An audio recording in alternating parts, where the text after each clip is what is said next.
Hello, and welcome to the History of Rome, Episode 42, Meanwhile, Back in Rome. After completing his conquest of Gaul, Julius Caesar entered into a sort of holding pattern. The Senate refused to let him return to Rome until he disbanded his army, but Caesar refused to return unless he was allowed to keep his army. It was a critical moment, not just for Caesar, but for the fate of the whole Roman world. We all know what happened, or we will shortly. But before we get into that tense showdown, I want to wind the clock back a few years. Though the war in Gaul is unquestionably the most famous thing to have occurred in the decade, the rest of Rome did not simply stop what they were doing and wait for another dispatch from mighty Caesar. Indeed, it would be difficult to understand why Caesar felt he was forced to cross the Rubicon without understanding what had happened in his absence. It was a decade that saw the death of Crassus after one of Rome's greatest military defeats, the breaking of the triumvirate, and increasing civil unrest in the city as both the populist tribunes and the conservative Senate grew more inflexible and radicalized. Rome and Caesar were on a collision course that would destroy the 500-year-old republic. You may recall that near the end of his consulship in 59 BC, Caesar sponsored the adoption of a one Mr. Clodius Pulcher by a plebeian, allowing the flamboyant demagogue to abandon his patrician status and run for tribune. This was in retaliation for the sharp attacks Cicero had publicly leveled against Caesar, as Clodius was one of the great orator's most bitter enemies. The whole adoption was completely illegal for a laundry list of reasons, but you may have noticed that the rule of law did not count for much in Rome these days. Once Clodius was in a position of authority, the deal was that he would go after Cicero full bore and make him realize that messing with Caesar was very bad for his health. But, of course, once he was off his leash, there was little stopping Clodius from making everyone realize that messing with Clodius was bad for everyone's health. Immediately upon attaining the tribunate, Clodius passed a law making exile the punishment for killing a Roman citizen without trial. There was absolutely no doubt who the intended target of the law was, as this was exactly what Cicero had done when putting down the Catiline conspiracy.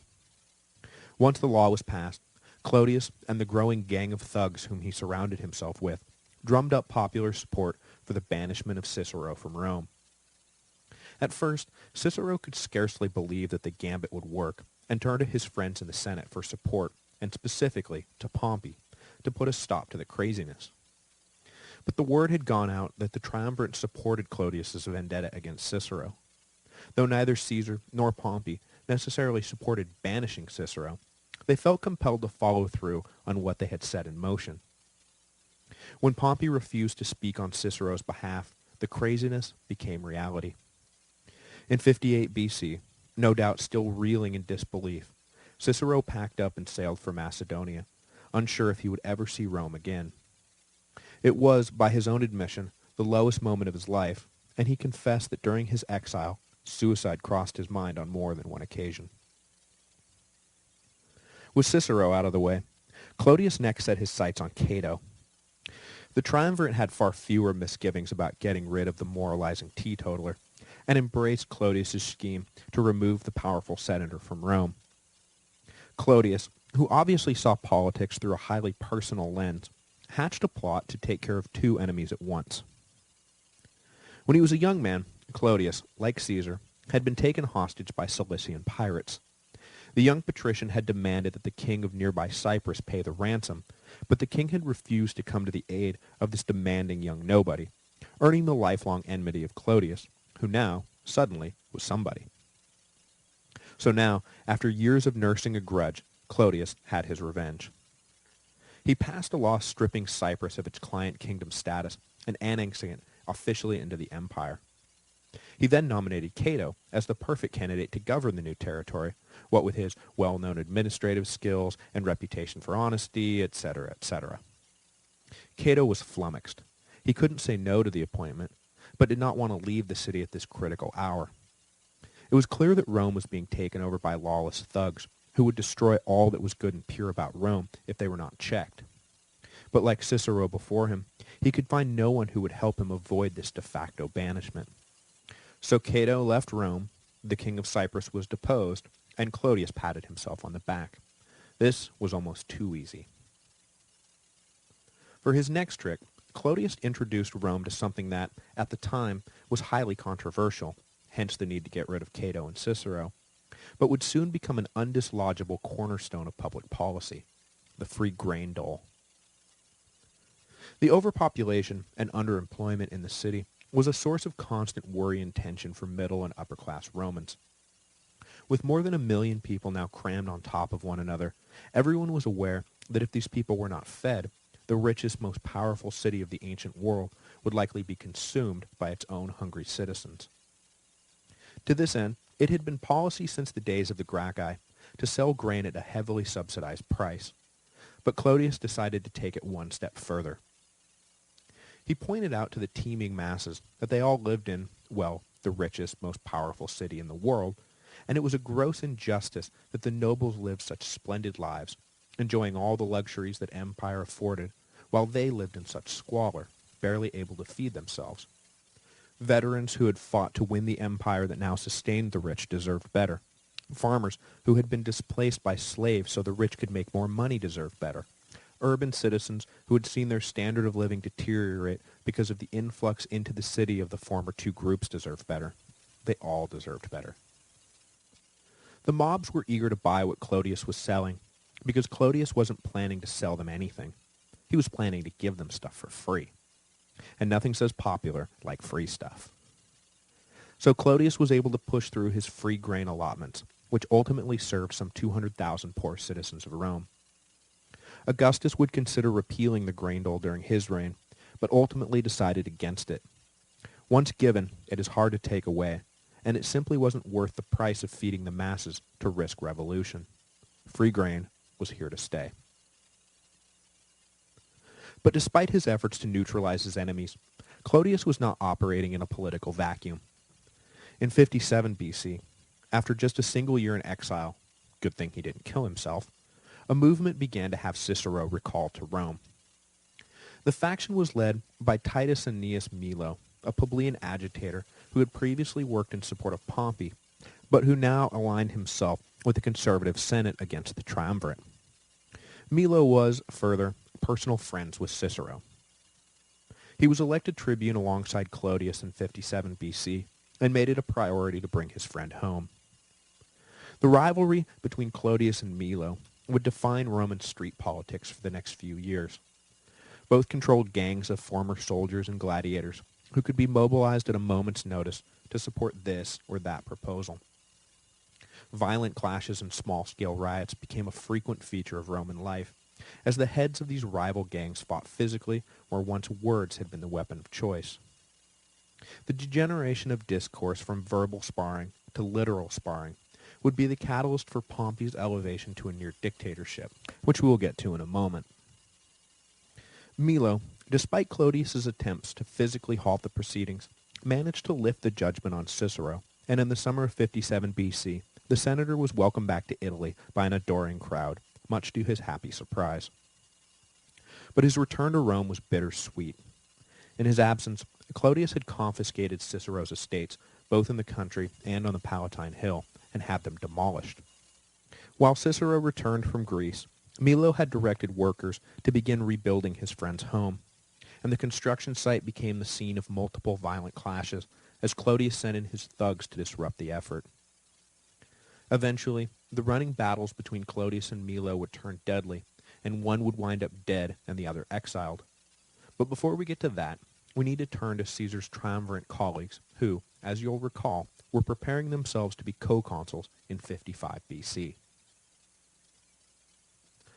The consular elections of 56 BC, which saw Crassus and Pompey victorious, would take records amount of bribery to pull off.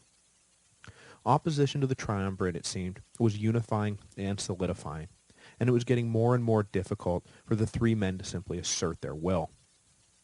Thus, the consulship of Pompey and Crassus was centered on the question of each man's future. As agreed, they extended Caesar's proconsulship in Gaul for another 5 years, which would leave him immune to prosecution through 49 BC.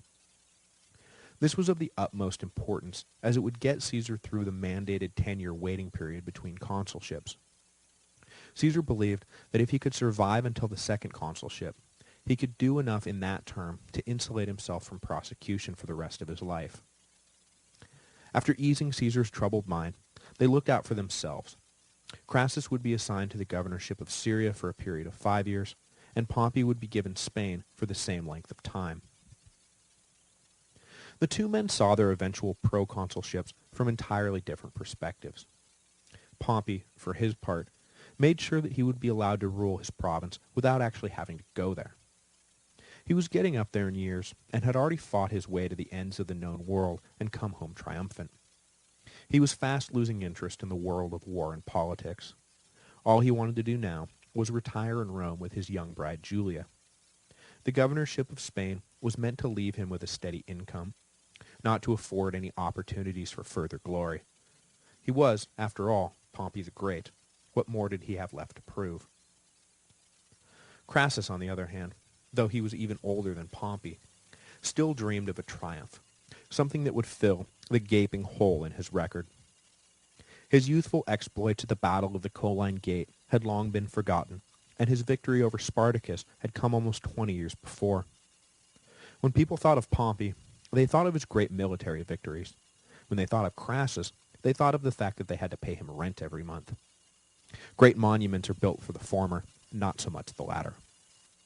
So, in late 55 BC, Crassus set out for Syria to build himself a great army so he could invade Parthia, while Pompey set out for the kitchen to make himself a nice snack and take a nap. Throughout 54 BC, Crassus used his personal wealth to raise 7 legions in Syria, some 35,000 to 40,000 troops. At his request, and with Caesar's approval, Crassus's son Publius was released from service in Gaul and rode to meet his father at the head of 1,000 Celtic cavalrymen. Crassus trained his army, drilled his army, and re-drilled his army until they were in fighting shape. He couldn't wait to get his expedition started, identifying the next spring as the latest he wanted to get going. But Crassus's impatience would prove to be his undoing and lead him to make a disastrous strategic decision right at the outset. The buffer state Armenia, which Pompey had secured peaceful relationships with the decade before, agreed to help Crassus in his quest to peel off territory from the Parthians. The Armenian king pledged 50,000 troops. The only stipulation was that Crassus had to come north and invade Parthia via Armenia. Basically, the king wanted Crassus to swing through and pick up the Armenian army on his way to the front.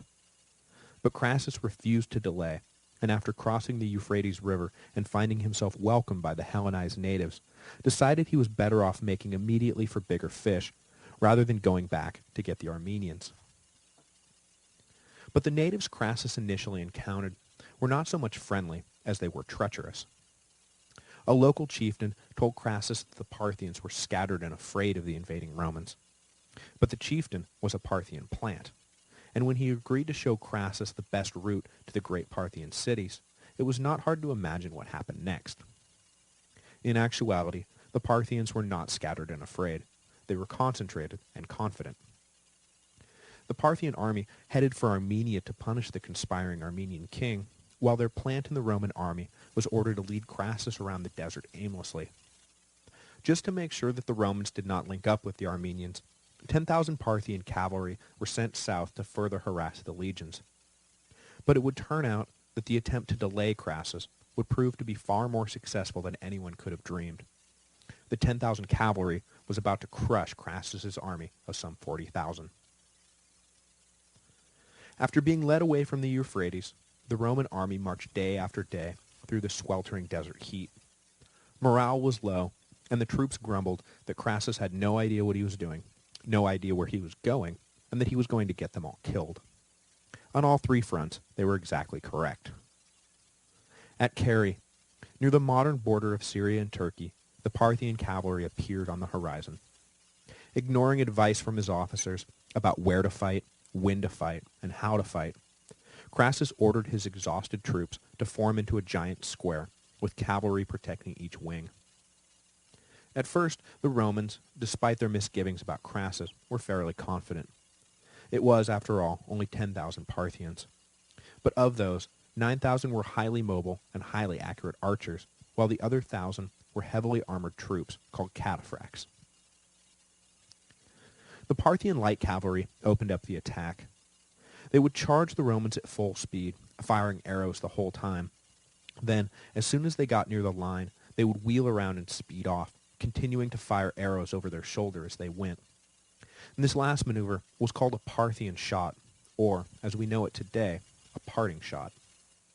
It had the effect of never letting up on the constant barrage of arrows. Crassus kept his men in formation, shields facing all directions, and the arrows mostly bounced off harmlessly. But as I'm sure you can imagine, the constant attack took its toll mentally. Crassus's brilliant strategy was to simply outlast the arrow supply of the Parthians and hope they would leave the Romans alone after that. At one point, however, afraid that he would be surrounded, Crassus ordered his son to lead out the Celtic cavalry to drive off an encircling force. The superior Parthian cavalry, however, led Publius and his men far away from the main Roman force, then suddenly wheeled around and attacked. Helpless, Crassus watched as his cavalry and his son were slaughtered. Despondent, he fumbled around trying to decide what to do next, eventually coming to the conclusion that he needed to march forward and attack. But before he could make any positive move, the armored cataphracts attacked. The exhausted and heat-stroked Roman front line was smashed, and the whole army was split in two. Crassus was forced to order a retreat. 10,000 of his men were cut off from the rest of the army and cut down. The Romans withdrew, but were led astray again and again by supposedly friendly locals. Finally, the Parthian commander sent word that he would talk terms with Crassus. The Roman soldiers basically told their general to go talk, or they would kill him where he stood. Crassus, completely deflated, agreed. He entered the Parthian camp to discuss peace, but whether by design or accident, a fight broke out, and in the melee, Crassus was killed. Legend has it that the Parthians, well aware that they were dealing with Rome's richest and greediest leader, poured molten gold down his throat and kept the skull as a trophy. The legions, meanwhile, discovered that they had been led into a swamp and, getting word that their leader had been murdered, tried to escape, but the flight was a disaster. Between the battle at Carrhae and the retreats, Rome lost some 20,000 troops, with another 10,000 taken prisoner. Of the 40,000 who had marched out just weeks before, only 10,000 limped back to Syria under the command of Gaius Cassius. Yeah, that Cassius. It was the worst Roman defeat since the disaster at Cannae during the Second Punic War. And more embarrassing than the loss itself was the capture of numerous legionary eagle standards. It was a source of almost immeasurable shame for the legionary symbols to fall into the hands of the enemy. Caesar Augustus spent a great deal of diplomatic time and energy trying to recover the captured eagles from the Parthians, and when he finally got them back, the reaction in Rome was the same as if he had actually won a great battle. The defeat at Carrhae also firmly solidified in the minds of most Romans that it was folly to try and expand further east. Many had opposed Crassus's mission to begin with, and took the loss as proof that Rome ought to stick near the Mediterranean. Mark Antony's later disastrous misadventures in the region would further drive home the point that sound policy was living in peaceful coexistence with whatever empire controlled the mountains and deserts of the east. It was not until the Emperor Trajan, some 150 years later, that Rome would again risk war in the east. And even then, Trajan's successor Hadrian basically abandoned all the territory Trajan had won, deeming it far too expensive to try and hold. Rome was, and would remain, a Mediterranean empire. I will also mention in passing that to the Romans at the time, the doomed campaign in the east was defined not by the death of Marcus Crassus, but by the death of his son Publius. The young man, too young to even begin his path on the cursus honorum, had already proved himself to be a great leader while serving in the Gallic Wars, and many Romans felt that the early death of this popular and charismatic leader was one of the great tragedies of the day. It is intriguing to wonder what role a formidable Publius Crassus would have played in the coming civil wars. But for Caesar, the death of Marcus was still by far the greater tragedy. It had the effect of officially ending the First Triumvirate. With Julia's death in 54 BC, the ties that bound Caesar and Pompey were already strained. Crassus's death officially ended the partnership. Caesar, as I mentioned before, attempted to salvage the relationship by offering Pompey his niece Octavia, but Pompey decided to marry Publius Crassus's young widow, who just so happened to be the daughter of one of Caesar's greatest enemies, Quintus Metellus Scipio. Yes, the triumvirate was broken. Beyond this breach, Rome in general began to turn on Caesar. In December of 53 BC, a chance passing in the streets of Clodius and Milo led to a fight breaking out among their entourages. In the scuffle, Clodius was killed. This not only deprived Caesar of a key ally in the city, but it also sparked a wave of riots. In a display of shocking lawlessness, the supporters of Clodius actually seized control of the Senate House and used it as a funeral pyre for their dead leader, burning the entire structure to the ground. So, when you go to Rome and visit the Forum and discover to your disappointment that you can't actually see the spot where Julius Caesar was assassinated because the Senate was meeting somewhere else for a few years, blame Clodius. Well, at least his supporters. Boo, Clodius's supporters. Boo. The riots led the Senate to reach out to Pompey. A strong hand was needed before things spun out of control. But wary of giving Pompey full dictatorial powers, they instead split the difference and appointed him emergency consul without a colleague. Pompey managed to restore order, but moving beyond the immediate crisis, the Senate pushed him to deal with the next crisis, which they all saw looming. Caesar had just emerged completely victorious in the Gallic Wars and was sitting in Gaul with 50,000 battle-hardened veterans. The Senate was itching to strip Caesar of his command and punish him for all the terrible things he had done, real or imagined. But obviously, Caesar wasn't just going to roll over, so a tense showdown began, with both sides refusing to blink.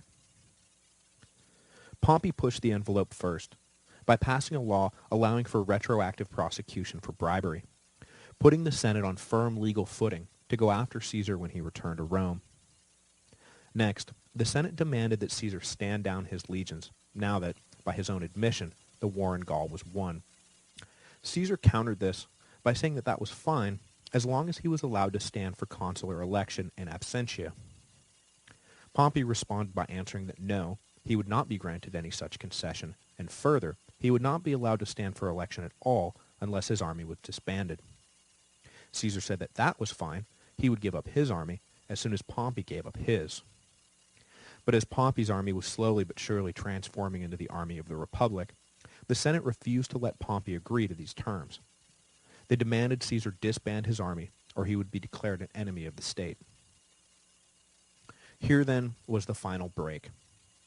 Despite the best efforts of Cicero and the other moderates, the two sides had dug themselves in too deep. There was no way Caesar was coming back to Rome without the protection of either his army or the imperium that came with the consulship, and the Senate was not going to let him have either of those things.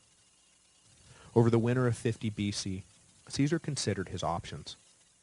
The personal feud between himself and the Senate had now grown into a full-blown constitutional crisis, and there was no way of knowing what the outcome of any given decision he made would be. Should he try to broker a deal through Cicero, recognize that he was outnumbered and capitulate, or should he just go all in and march back to Rome with his army? Next week, I think we all know what Caesar decides to do.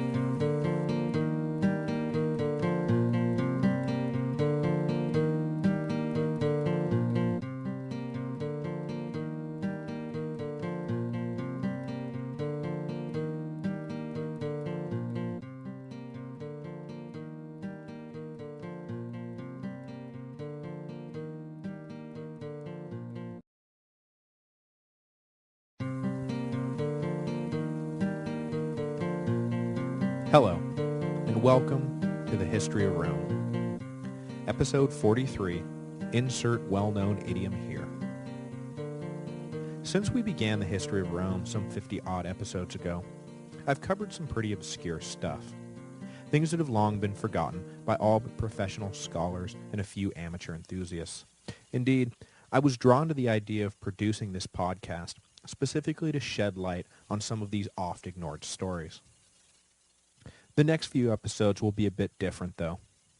This week, we are going to start dealing with things that are so famous that they have worked their way well into our collective imagination. For the next little while, it's going to be all the die is cast, I came, I saw, I conquered, et tu Brute, and I come here not to praise Caesar, but to bury him. We're about to delve into events and personalities that are almost universally recognizable. That the language of Caesar's civil war still sits on the tips of our tongues is a testament to the massive impact it had on the development of the Western world. Because what do you say when you want to express that someone has gone past the point of no return? Ah, yes, you say that they are crossing the Rubicon. As the winter of 50 BC came to a close, Caesar and the Senate had reached an impasse. Caesar refused to obey a direct order from the Senate to stand down his army, and the Senate refused to grant any of the concessions Caesar demanded in exchange for his cooperation. Both sides accused the other of upending the rule of law for the sake of private ambition. Caesar pointed out that the Senate did not technically have the authority to order him to give up his command, as his proconsulship did not legally expire for another 2 years.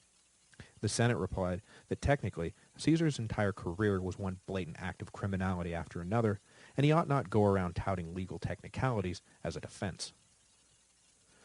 But before we go any further into the story, I think it's worth reiterating just what had led to this impasse. A comment by Lane attached to last week's episode asked some very good questions about exactly what criminal charges Caesar faced if he returned to Rome, and why the relationship between the Senate and Caesar had grown so acrimonious. The two feed off each other, so I'll answer the last question first. In his survey of the Roman Republic called, coincidentally, The Roman Republic, Michael Crawford makes the point over and over again that after the plebs were integrated fully into the political process, an oligarchy of wealthy families on both sides of the original class divide found their interests generally aligned. From about the 350s on, and especially after the Senate came to dominate the state during the Second Punic War, there was a great deal of pressure from within this oligarchy to not sell one another out. That is, when internal disputes emerged, for example, the rivalry between the Fabii and the Claudii families, they were not allowed to spill out into the lower socioeconomic orders. For hundreds of years, these families bred amongst themselves and protected the property and privileges their status afforded them. So even if two old patricians hated each other, one wouldn't turn to the popular assemblies with promises of land reform in order to put pressure on the other. Threats to upend the established order were dealt with swiftly and harshly, usually in the form of social ostracism. To the highly social Romans, this was a fate worse than death, and it had the effect of keeping everyone in the upper class pretty much on the same page. But by the end of the Punic Wars, this solidarity began to break down. The long wars with Carthage had decimated the ranks of the old aristocratic families, and the upper classes became populated with novus homo, men who were new to power and had no great loyalty to the old oligarchs. They identified with the masses and had no compunction about using popular causes as a means to leverage personal power. Marius was a great force in this transition, and once he showed how the new game could be played, ambitious men were eager to follow his lead. Suddenly, rather than ignoring the masses, praetors and consuls were proposing land reform and grain doles that flew in the face of everything the old order stood for. Because what the old order stood for more than anything else was the monopolization of land and trade by a few select families. Into this environment stepped Caesar, scion of an ancient patrician family, who turned his back on that status to champion popular causes as a way to reach the top of the political ladder. I've been reading H.W. Brands' biography of Franklin Roosevelt, called Traitor to His Class, and I would say that there is a great deal of similarity between American upper-class hatred of that man in the White House and the Senate's hatred of Caesar. In both cases, charismatic leaders who ought to have been strident defenders of the privileges of the old order instead used their considerable skills to blow those privileges up. The title of Brands' book says it all. They were traitors to their class. Because of this betrayal, the conservative Senate hated Caesar. They could see their way of life slipping away and were trying desperately to stem the tide of reform. And here was this enormously talented politician who ought to have been helping them, not helping them, and instead making things even worse. And not only that, he seemed to enjoy watching them squirm. So they were eternally vigilant for the moment that they could turn the tables and watch him squirm for a change. They finally saw their opportunity as the war in Gaul wound down. Cato and his allies were going to go after Caesar in court as soon as he lost the cloak of immunity that came with holding public office. But the question is, what was the Senate planning to actually charge him with, and what would that punishment actually be if he was convicted? There were complaints large and small, some frivolous, and some not even true. But leading the way was the entirely accurate charge of bribery and his sacrilegious conduct as consul.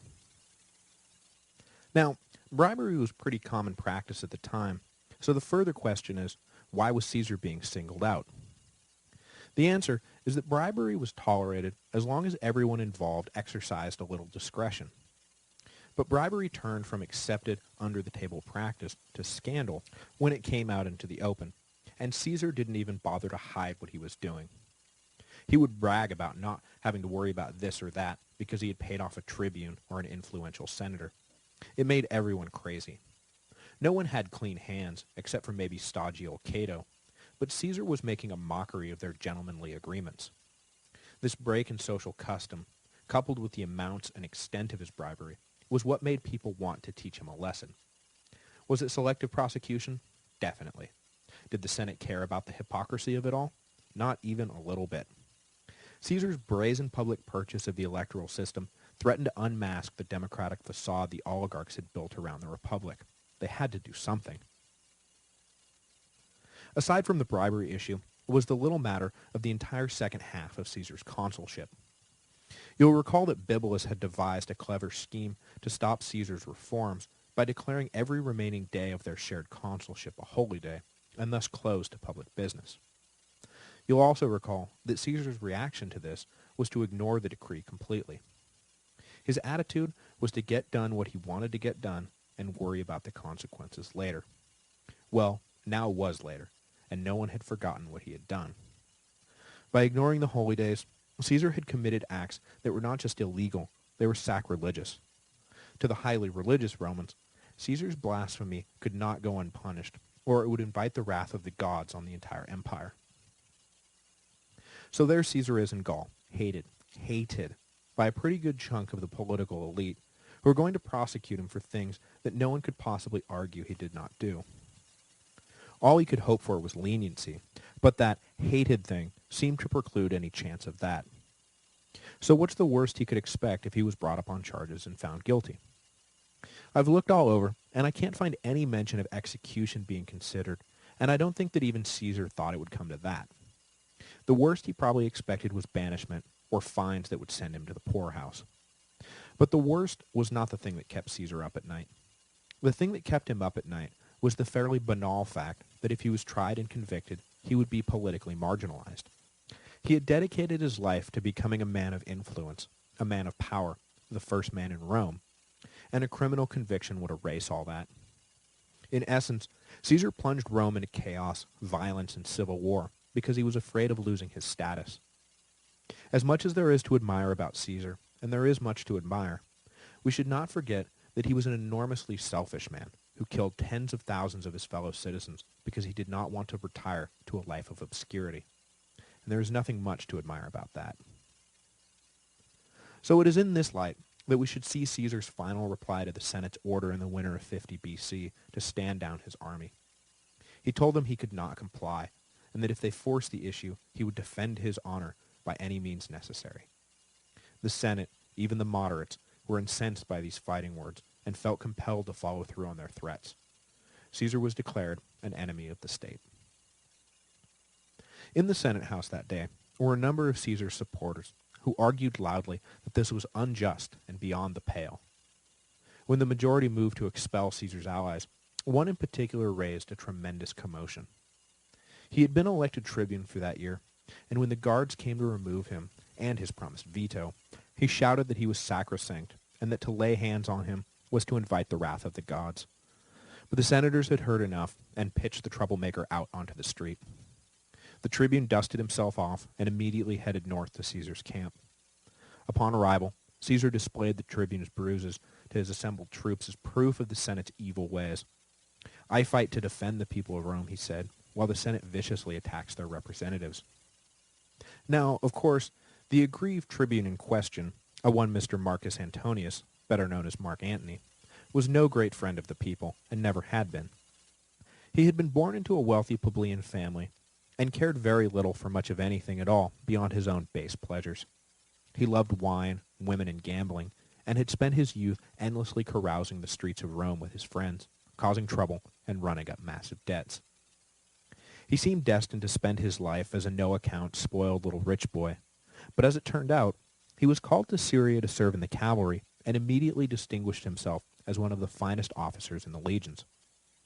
He was a crude and reckless disaster in his private life, but put a helmet on him, give him a few men, and point him at the enemy, and he was able to accomplish extraordinary things.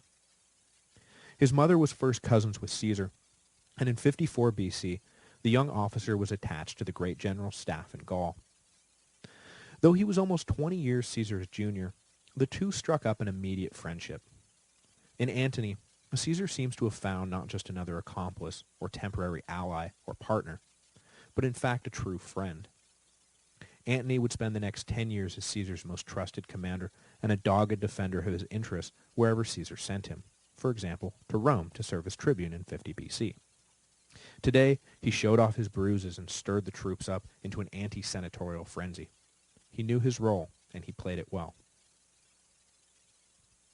Having been declared an enemy of the state for refusing to surrender his army, Caesar knew that it would only be a matter of time before Pompey would be ordered north to take him out. His only real hope was to audaciously preempt the Senate's inevitable attack by marching straight for Rome at lightning speed. Maybe the unexpected invasion would cause enough chaos in the city that Pompey would find himself unprepared for a fight, forcing the old general to strategically withdraw from Rome. Caesar did not feel he even had time to wait for reinforcements from Gaul, so on January the 10th, 49 BC, he ordered the one legion he had on hand, the 13th, to follow him across the tiny Rubicon River, which marked the southern border of Cisalpine Gaul, into Italia proper, an overt act of treason. Not only was it illegal for a general to lead an army out of the province he governed, it was doubly illegal to take an army into the home peninsula. Caesar knew what he was doing when he ordered the 13th across, but not what the final outcome of his actions would be. Famously, watching his troops wade into the river, he said, "The die is cast." They were all in the hands of fate now, whatever her fickle verdict turned out to be. Initiating a civil war by invading Italy with a single legion may have been completely nuts, but if they were all in fate's hands anyways, how does the expression go? Fortune favors the bold. Now, neither Caesar nor the Senate had access to Roman history books to tell them that Caesar's decision to cross the Rubicon would mark the end of the Republic and the beginning of the Imperium, and we shouldn't ascribe motives to anyone beyond what the immediate context merits. Even the Senate, whose rhetoric clearly signaled they believed Caesar to be a dire threat to the Republic, couldn't possibly have known that they would be so right. The Republic had survived the Gracchi, Marius, and Sulla. Caesar was cut from the same cloth, but had not those men come and gone while the Republic remained? So yes, Caesar knew when he crossed the river that he was sparking a civil war, and that if he was going to survive, he was going to have to seize power. But that he would set a precedent for 500 years of emperors? Standing there on the banks of the Rubicon on that cold January morning, Caesar was thinking about how best to approach Rome and what resistance he might face from his fellow countrymen. He was thinking about his supply lines and whether or not to overwhelm Italy or detour to Spain to cut off Pompey's armies there so they couldn't reinforce his opponent. Was he thinking that in 2,000 years the Russians would be ruled by a czar and the Germans by a kaiser? That in the future his name would literally be synonymous with autocracy? Probably not. He was marching into Italy with but a single legion to overthrow the greatest state in the ancient world. He had other things on his mind. The reaction in Rome was exactly what Caesar hoped it would be. The Senate heard that he was invading and immediately fell over themselves, calling for Pompey to save them. The old general had 2 legions at his disposal, but critically, no one seemed to know how large of a force was marching on Rome. The last time Pompey had checked, Caesar only had the 13th with him. Surely he was not foolish enough to invade with just a few thousand men. So it was safe to assume that the outlawed general had been reinforced. Pompey's imagination got the better of him, as he pictured Caesar coming south at the head of 10 veteran legions. It would be suicide to stay in Rome. So Pompey, playing right into Caesar's hands, ordered an immediate withdrawal of the city. He would take his legions, and anyone else who cared to come with him, to Brundisium, and from there they would sail for Greece. The senators were appalled, but Pompey calmly explained that the East was where he had made his name, and he had a string of clients willing to support their patron at the drop of a hat. Caesar could have Rome for now, but the occupation would be short-lived. Pompey would gather a massive army in Greece, and then return to Italy to crush the upstart. They were welcome to stay in Rome and await Caesar's arrival if they wished, but he was going to Greece. The Senate, almost to a man, followed. They didn't even bother to lock the gates. On his way south, Caesar found most of the Italian towns amenable to his approach. And this he considered a blessing, as he desperately wanted there to be no resistance whatsoever. Despite the propaganda he was issuing about how he was the victim, and how he was the true defender of the people, and how he was the Republic, he knew full well that he was committing treason. If he was going to skate through this, he would need his fellow citizens to be complicit in the whitewashing of his coup d'etat. The last thing he needed was to be seen killing and pillaging peaceful Italian towns.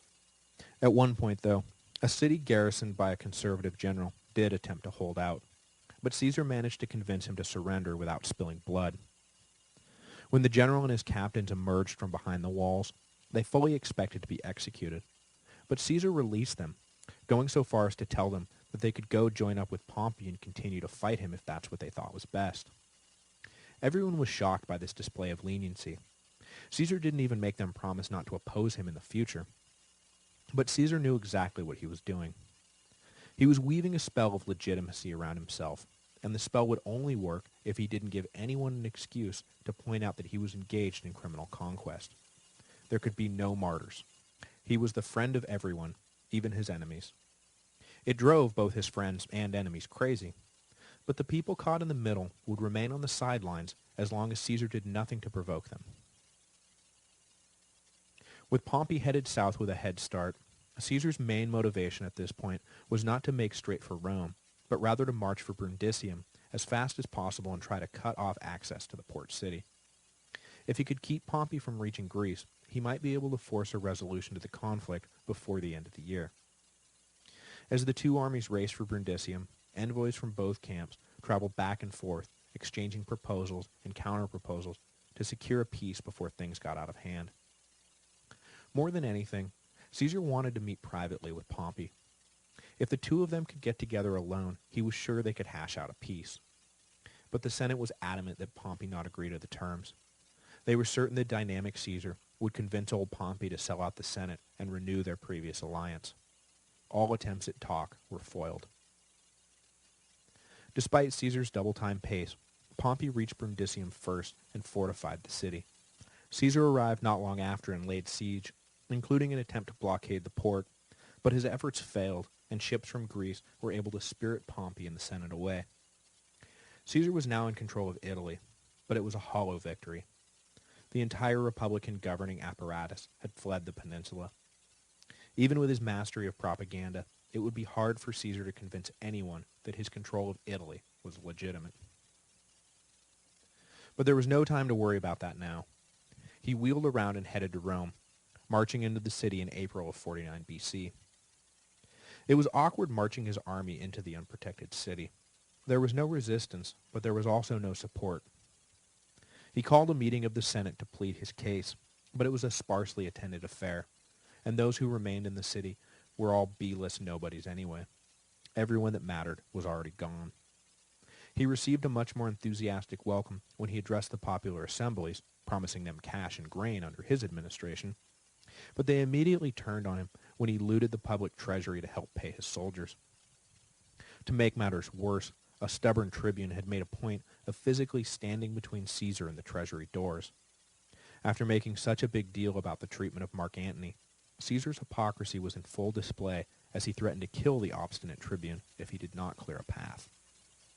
After seizing the cash and resupplying his army, Caesar was savvy enough to know that he best get out of the city before he damaged his standing any more than he already had. This was a political conflict as much as it was a military affair, and losing on either front would cripple his long-term goals. Though he had done himself no favors with his conduct in Rome, military victory would go a long way towards solving his political problems.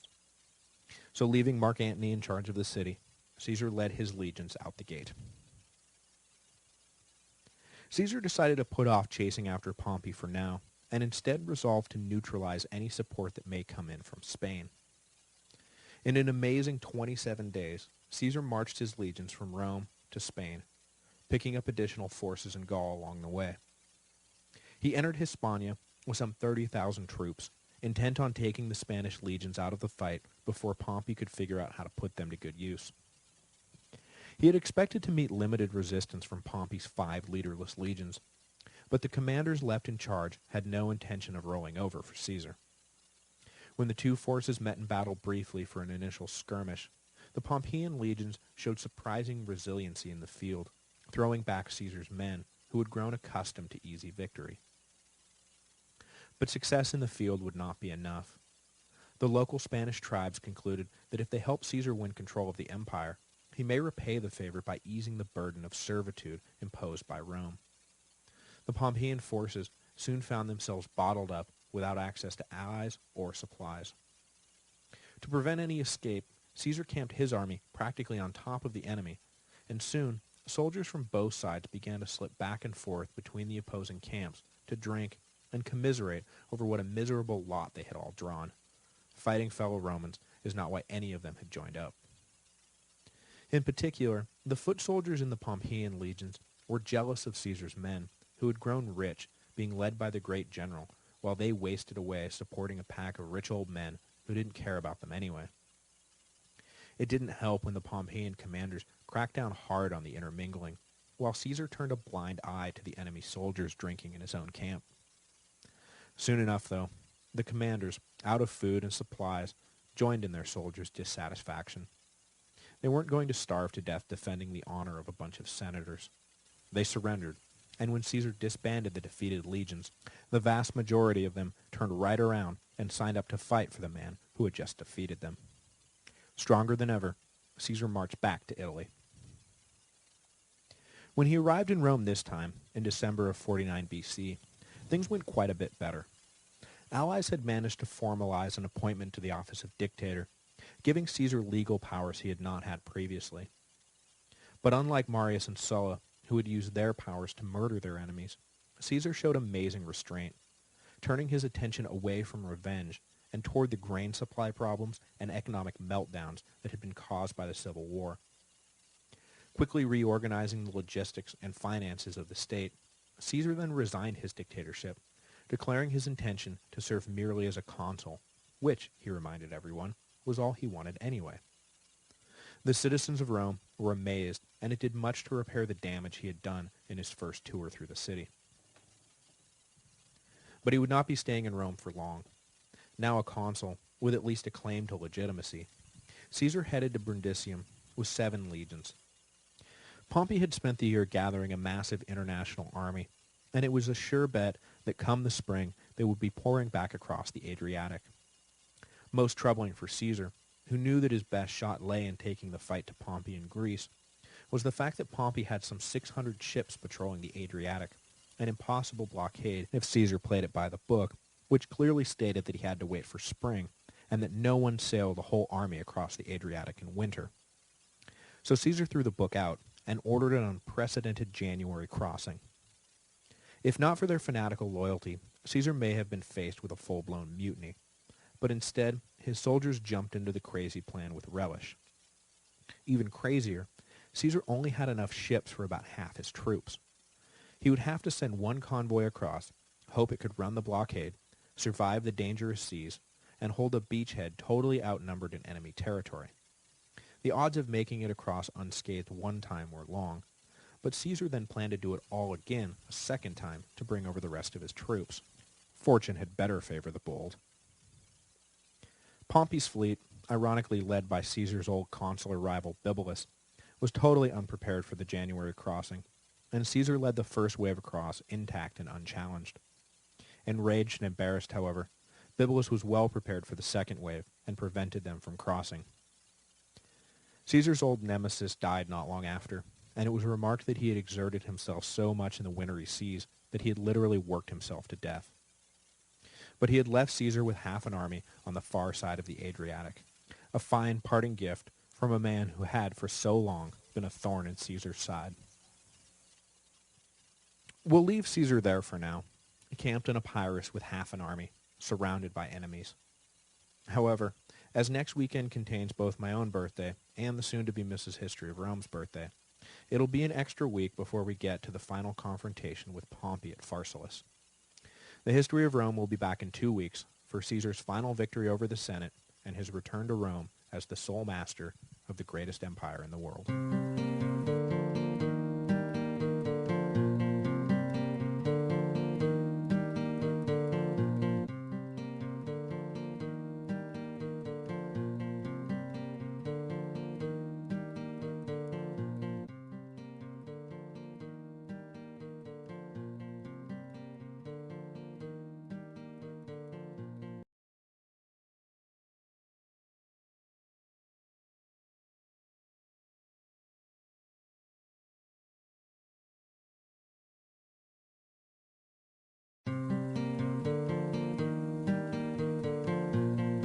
Hello, and welcome to the History of Rome, Episode 44, Caesar Triumphant.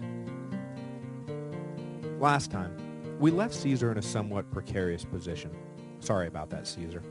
On the far side of the Adriatic with only half his army. The rest of Caesar's men had been turned back by the naval blockade led by Bibulus, who died denying the second half of his old enemy's army an easy crossing. Pompey, with his well-supplied and much larger army, now numbering some 45,000, humming along nicely, he made no attempt to attack Caesar right away, even with the latter's army at half strength. He knew that Caesar was in a rotten position, and would soon discover that food for his men and horses would be hard to come by in this hostile country. Let the rebels starve. Best case scenario, they eventually surrendered, and no more Roman blood is spilled. Worst case scenario, they refuse to give up, and Pompey's well-fed army crushes Caesar's exhausted and starving troops. The smart play was definitely to wait. The contrasting styles of the two generals could not be more apparent during the coming campaign in Greece. Pompey was careful, methodical, and well-organized. He had no need to take risks because time and numbers were both on his side. Caesar, on the other hand, was flying by the seat of his pants, making it up as he went, and taking wild risks every step of the way. I think 99 times out of 100, the Pompey model beats the Caesar model, but every so often, that one shot pops up. Caesar may have been one of the most brilliant generals of the ancient world, but he was also, by his own admission, one of the luckiest. This luck was well on display when the two armies finally did meet at Dyrrhachium in May of 48 BC. In the months after his landing, Caesar used every channel he could think of to secure a truce with Pompey, from the highest diplomatic overtures to sending legionaries to the outskirts of Pompey's camp to try and get the foot soldiers on both sides to agree that fighting each other was crazy. Caesar pursued peace not only because he wanted to build the case that he was not the aggressor, but he was also in no position to actually, win a battle. It was this latter fact that kept Pompey and the Senate from taking Caesar's overtures too seriously. So as the winter slogged on, things were not looking good for Caesar. Not only were his men struggling on a subsistence diet, but he began to suspect that his allies in Italy were intentionally delaying the launch of the reinforcements Bibulus had turned back. Had he been betrayed? Had he foolishly rushed into his own destruction? A man of action, Caesar was unable to hold still, and even attempted to cross back across the wintry Adriatic Sea to fetch his missing troops, but was turned back by a storm. He was left to brood in his tent, racked with doubts about his position and his own abilities. But just as he was beginning to lose heart, Mark Antony lit a fire under the legions waiting in Brundisium and led them boldly across the Adriatic. Antony may have been crass, vulgar, and an unrepentant hedonist, but he was nothing if not a brilliant soldier and Caesar's most loyal captain. There was no way he was going to hang his general out to dry, even if more than a few people had whispered in his ear that he ought to do just that. When the spring came, the reinforcements linked up with Caesar, bringing his numbers up to a respectable 15,000. Now at full strength, and with Antony at his side, Caesar felt confident about taking the fight to Pompey. By May, the Republic's army was camped just south of Dyrrhachium, a port city which lay directly across the Adriatic from Brundisium in modern Albania. In the dating for the rest of the war, I'm going to use the month the battles actually took place in, rather than the recorded historical dates. In just a few years, Caesar will reset the Roman calendar to reflect the drift caused by centuries of missing leap days, so the Battle of Dyrrhachium, which was recorded to have taken place in July, actually took place in mid-May, just as Pharsalus really took place in June, not August. The difference in dates may seem trivial, but to understand Pompey's hope that he would be able to starve Caesar into submission, you have to understand that everything took place before the harvest season, not after it, as the misaligned old calendar implied. So in May of 48 BC, Pompey was camped in a strong position with the sea and a link to endless supplies at his back, surrounded by steep hills. No direct assault was possible, so Caesar decided to try to recreate some of his success at Alesia and hem Pompey in. He ordered the same men who had built him a bridge across the Rhine in 10 days to build him a wall and a giant arc, starting at the sea north of Pompey's camp, running up and down the hills to the east, and then wrapping back around and connecting to the Adriatic in the south. He may not be able to prevent Pompey's access to food, but the wall would cut off his access to fresh water, and the critical pasture land Pompey's cavalry needed to feed their horses. Pompey responded by building his own parallel wall and trench system to keep Caesar's forces out in case they tried an open assault. Caesar notes in his commentaries on the civil wars that the two generals were essentially inventing entirely new ways to wage war as they went along.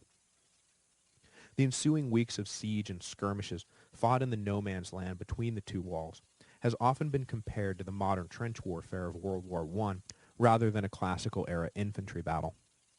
Men would launch themselves over their respective walls and attack, only to be repulsed by the superior defenses they assaulted. They would then return to the safety of their own walls, and the whole bloody drama would be played out in reverse. The stalemate was broken when a few Gallic officers defected to Pompey and brought with them information about the weak points in Caesar's wall. Pompey may have run his side of the war as conservatively as possible, but he could not ignore this opportunity. He pointed his men at the spots identified by the defectors and attacked immediately. Caesar tried to plug the hole, but failed miserably. He lost some 1,000 troops in the fighting and was forced to abandon his wall and retreat. But what initiative Pompey had shown by attacking was immediately negated by his hesitancy to pursue Caesar's fleeing army. The old general let Caesar's reputation for cleverness trip him up, and he convinced himself that Caesar was trying to lure him into a trap by running away. But there was no trap, just a pack of disorganized troops running away after getting their pants beat off. Collecting himself far inland, Caesar was amazed that he had managed to escape the day in one piece. He commented to one of his officers, "Today the victory had been the enemy's, had there been anyone among them to gain it." Caesar regrouped his army and marched inland, trying to put some distance between himself and Pompey. He had been badly shaken by the defeat at Dyrrhachium, but the fight had by no means gone out of him or his men. Some in the senatorial camp urged Pompey to now make straight away for Italy and retake Rome. But Pompey wisely understood that this was not a battle of territory, this was a battle of will. The objective was not to control Rome, it was to defeat Caesar. Anything less would be a false summit on the way up the mountain. By June, Caesar had been chased across northern Greece and was encamped near the town of Pharsalus in Thessaly, just on the other side of the mountains from the famous pass at Thermopylae. He now had about 20,000 troops all told, stronger than he had been, but numerically no match for the 45,000 Pompey had encamped 5 miles to the northwest. At Pharsalus, Pompey held the high ground and all the advantages of being in friendly country, and so was content to starve Caesar into submission. But he was surrounded by the Senate in exile, who pressed Pompey to attack and end the war once and for all. Every day, Caesar would march his army out onto the plain to offer battle, desperate for a conclusive fight, but Pompey would always decline. After a few days of light skirmishes, though, he finally gave in to pressure from the Senate and marched out in full force. He may have had misgivings about whether it was a good idea, but if it was a battle the Senate and Caesar wanted, a battle is what they would get. The Senate was overjoyed as they looked past the battle to a post-Caesar world. They argued in their tents about who would become Pontifex Maximus, who would be consul in the next year, how Caesar's estates would be divided. Everything, it seemed, but the battle itself. Caesar was not so distracted. The two armies were lined up with a river on Caesar's left and Pompey's right, making any attempt to flank the other on that front a non-starter. So both commanders looked to Caesar's right as the center of the action. Pompey massed all of his cavalry on that flank and intended to smash through Caesar's weaker horsemen and then surround the small army. But Caesar immediately understood what Pompey's deployment meant and peeled off a cohort of men from each of his three lines and angled them as a fourth line as backup for his cavalry. He deployed this fourth line under cover of dust and the marching of his light skirmishers, so Pompey would not realize the additional wall of infantry existed. The battle began when Caesar ordered his first line in a frontal assault on Pompey's infantry, but Pompey had ordered his own troops to stand fast. Standard tactics of the day dictated that both sides should run headlong at each other and meet somewhere in the middle. But Pompey's plan was to force Caesar's veteran fighters to run the whole way, giving his own less experienced troops a slight advantage. But that veteran experience did not just mean they were better fighters. It also meant that they were more disciplined. When Caesar saw Pompey's troops staying put, he signaled his centurions to halt the charge just short of spear range to catch their breath. It is no small thing to halt the charge of an entire army when you have just whipped them into a murderous frenzy. But Caesar had trained his men well. When he said stop, they stopped. Only when they were sufficiently rested from their sprint did Caesar give the order to close the final distance. Just like that, his men turned back on the murderous frenzy and threw themselves against Pompey's line. The Battle of Pharsalus had begun. With the two infantries engaged, Pompey ordered his cavalry to break through according to the plan. They had no problem driving off Caesar's smaller cavalry, but when they cleared out the enemy horse, they suddenly found themselves confronted with an unexpected line of Caesar's heavy infantry. This time, it was Caesar's turn to defy convention. Usually, when confronted by charging cavalry, infantrymen would hurl their spears and then try to hack at the legs of the riders with their short swords. But Caesar ordered his men to hold on to their spears and use those to attack the heads of the riders. Totally surprised by this new tactic, Pompey's cavalry was completely thrown off and pulled up short, trying to avoid being stabbed in the face by spears. In just a few minutes, Caesar's fourth line had scattered the charging cavalry, and as soon as they had, the battle was as good as over. The fourth line charged forward and was able to sweep around behind Pompey's infantry. Besieged now on two fronts, Pompey's less experienced troops panicked, and the decisive battle of the Civil War turned quickly from titanic struggle for the future of Rome to complete and utter rout. Pompey himself seems to have snapped mentally when he saw his cavalry shattered and fled the battlefield, leaving his army to fend for itself. Seeing Pompey run ended any notion that the day might somehow be salvaged, and it soon became every man for himself. Senators who had just that morning been splitting up the inevitable spoils of victory now scattered in every direction. Caesar himself did not linger over his victory in the field, and immediately charged for Pompey's camp, hoping he could catch his defeated rival and finalize an official peace. But despite his speed, he could not get there in time. Pompey had gathered up his family, who had been with him since his flight from Rome, and abandoned the camp. He loaded up as much gold as he could, but was forced to leave behind most of his possessions when word came that Caesar was headed straight for him. He went so far as to throw off his general's cloak and disguise himself as a common camp follower to avoid capture.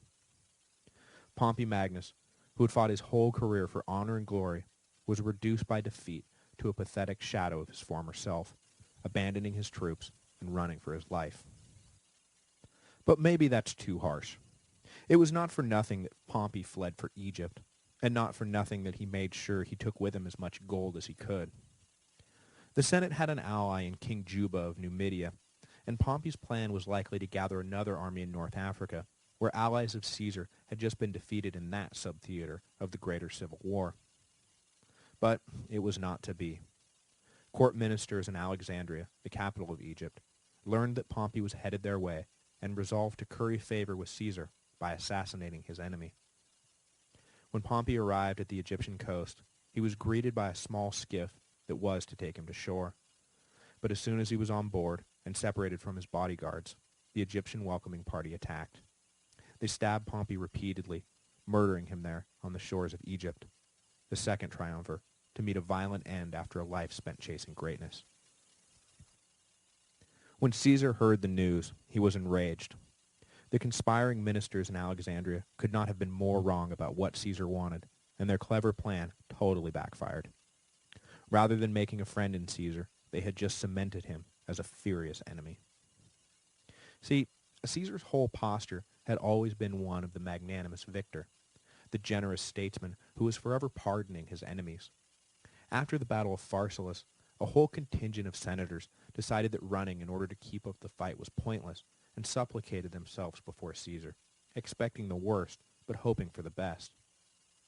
Caesar pardoned them all and declared it his greatest desire to simply heal the divisions within the state and reunite Rome as one body. Among those who begged forgiveness was Marcus Brutus, son of Caesar's old mistress Servilia, whom Caesar had long regarded affectionately as a stepson. He welcomed Brutus back to his side and told him to forget the past, that together they would build a new future for Rome. And this was exactly how he intended to handle his old friend Pompey the Great, just as soon as he caught him.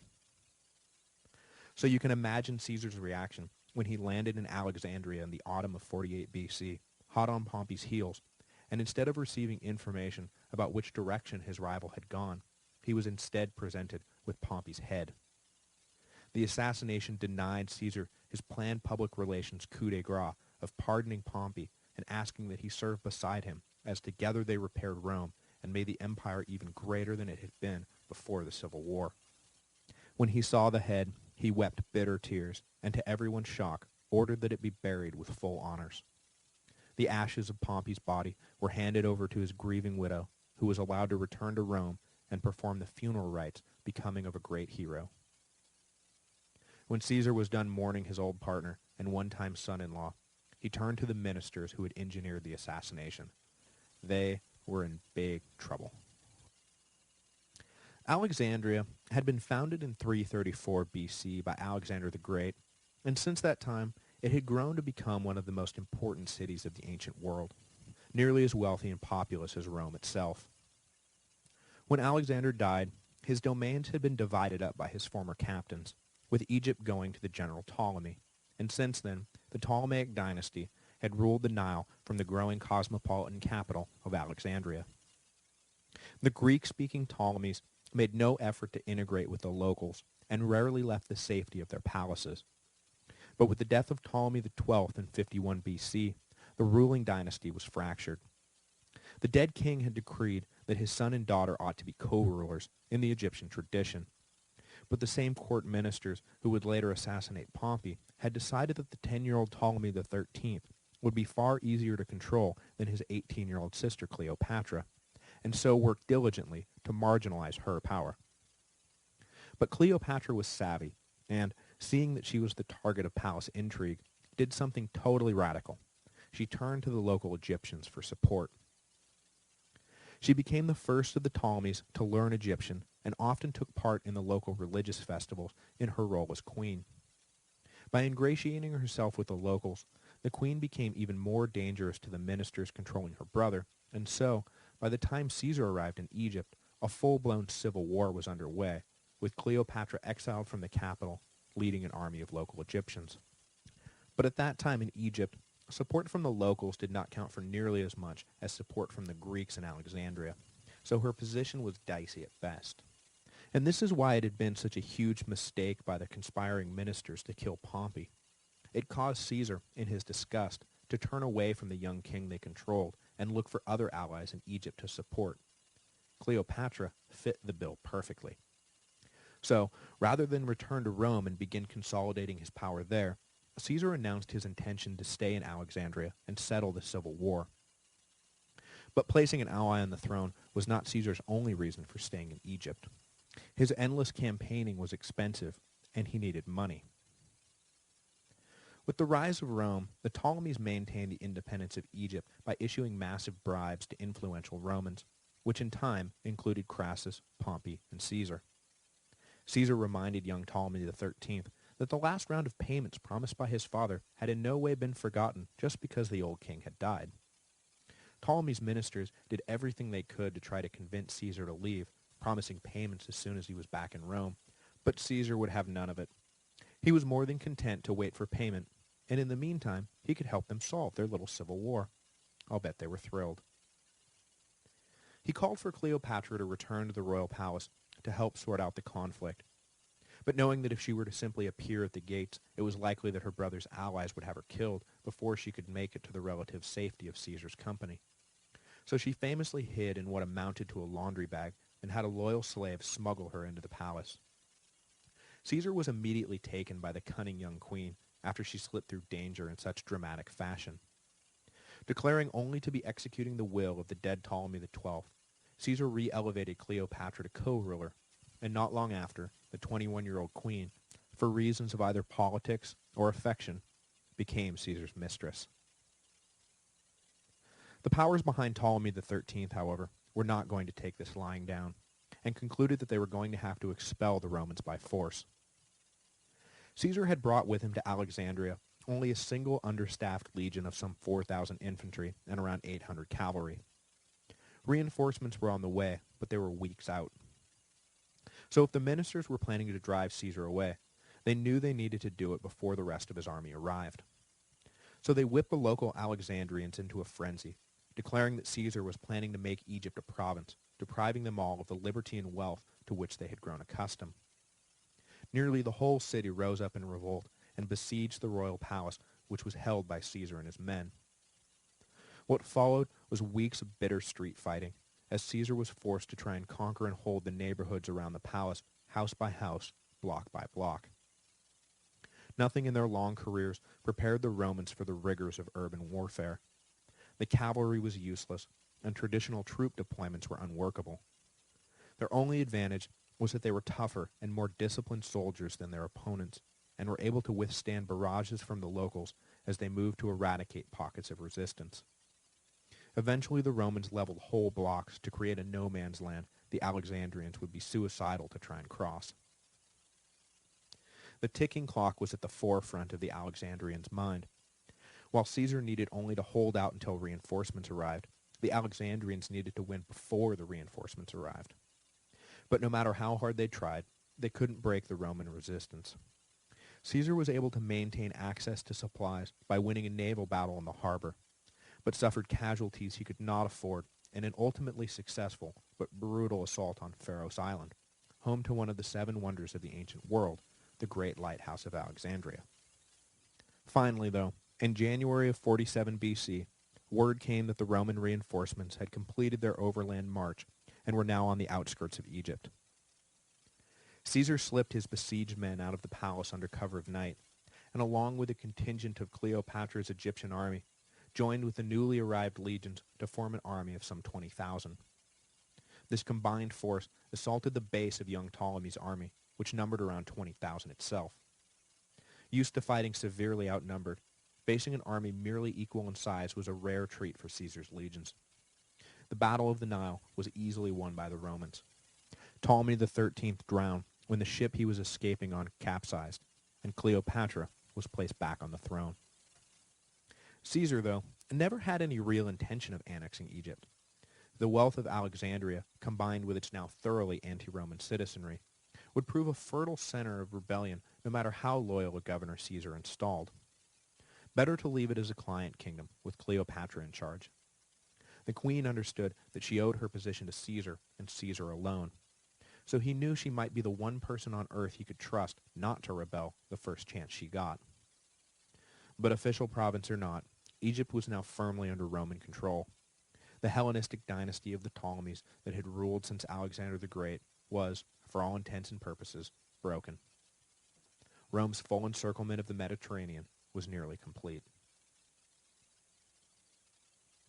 Because I left Caesar in such desperate straits at the end of the last episode, suffering through the winter with half an army deep in hostile territory, this week I think he deserves to be left in a slightly better place. So we'll leave him there in Egypt where, despite the fact that the remaining senatorial forces were regrouping in Numidia, the fact that Mark Antony's ruthlessly debauched management of Rome was turning the city into a hellhole, The fact that his appointed governor of Spain was so corrupt and brutal that the natives so recently won to Caesar's banner were in revolt, and the fact that nearly every territory Rome had ever pacified was planning to declare its independence at the first opportunity, Caesar took a month off in early 47 BC to enjoy a leisurely cruise up the Nile with Cleopatra.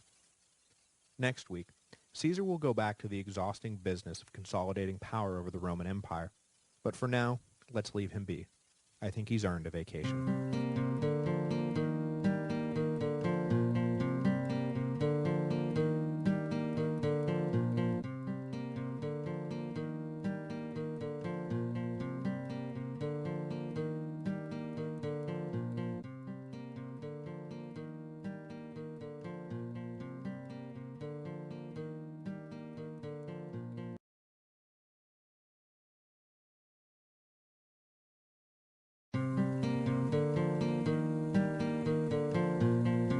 Hello, and welcome to the History of Rome. Episode 45, The End of the War. In early 47 BC, after settling the civil war in Egypt and firmly establishing Roman dominance over the Nile, Caesar took a month-long cruise up the Great River with Cleopatra. Though no doubt relaxing, it was not simply an uncharacteristic vacation. Caesar took with him some 400 ships. The slow-moving entourage was meant to display the power of Rome to any Egyptian who may be planning resistance to the new regime. Caesar had a dozen major problems to deal with as he reshaped the political map of the ancient world. He did not need a revolt in newly pacified Egypt to become one of them. Of those major problems, his greatest lay near the remains of old Carthage, where the senatorial forces that had fled from Pharsalus were regrouping under the command of Metellus Scipio, who was building a massive army with the help of the Numidian king Juba. The problem was in fact so big that Caesar knew he could not face it right away.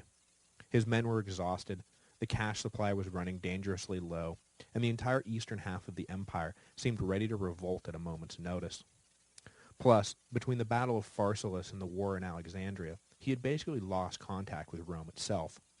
The population, who had once received regular, glowing reports from Caesar during the Gallic Wars, had now gone more than 6 months without any updates at all. Before he could face his enemies in North Africa, Caesar would have to solidify his hold over every other corner of the empire, including the capital city itself. So, rather than marching west, Caesar took the road east out of Alexandria. His plan was to travel up the eastern Mediterranean coast, cross Asia Minor into Greece, and sail back across the Adriatic into Italy.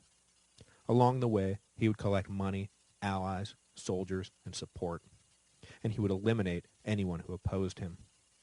For the most part, though, there was no opposition. Kings who had been clients of Pompey readily embraced Caesar as their new patron. Roman garrisons scattered across the east, most previously allied with the Senate, repudiated their old generals and begged clemency from Caesar, who was more than happy to grant it.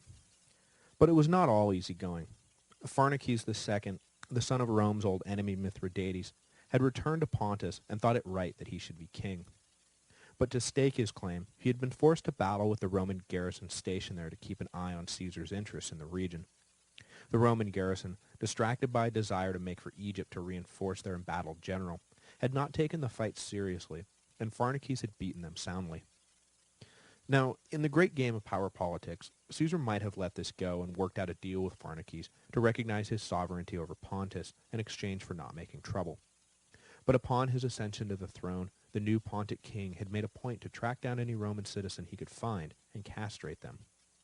This was a crime that Caesar could not let go unpunished. So as he traveled through Asia Minor, Caesar humored the Pontic envoys sent to work out a lasting peace. He replied with kind words and generous promises, but it was all merely a show to buy himself some time as he marched toward Pontus. The speed with which Caesar moved took Pharnaces off guard, and before he knew it, Caesar was at his doorstep. When the Romans arrived, though, Caesar's tone immediately changed. There would be no peace with a man who castrated Roman citizens. Pharnaces, who thought he was on the verge of a deal with Rome, quickly assembled his army as Caesar dug in outside the hill fort of Zela, where the Pontic king was holding court. The only hope for Pharnaces was a surprise attack before the Romans were firmly entrenched. So at dawn, while the legionaries dug trenches, the Pontic army poured out of the gates of the fort.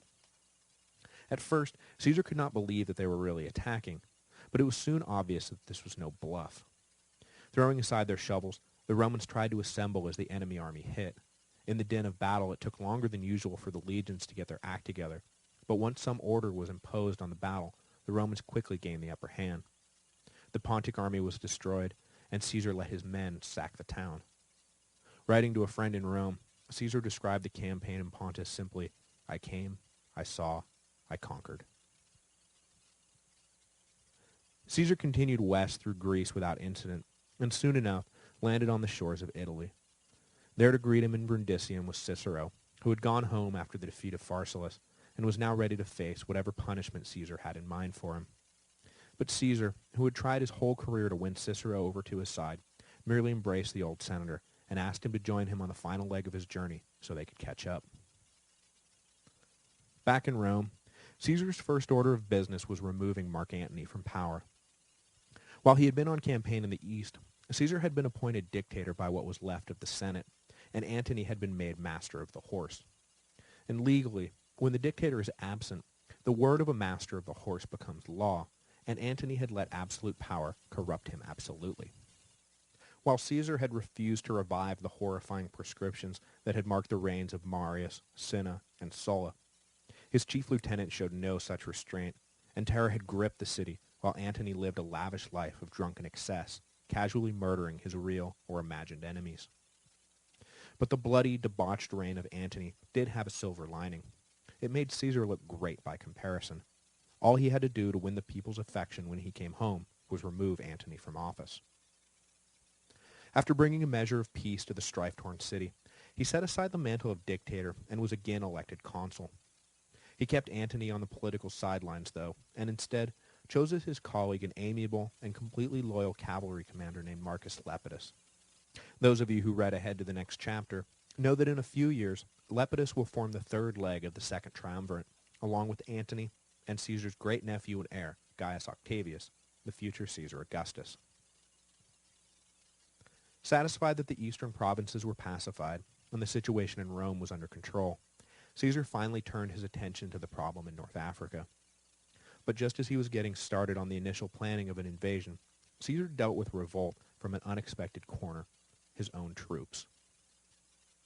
The men who had conquered Gaul, secured Italy, sprinted across the continent to Spain and back, crossed the Adriatic in the middle of winter, defeated Pompey, taken Egypt, and then marched back home again, had finally had enough.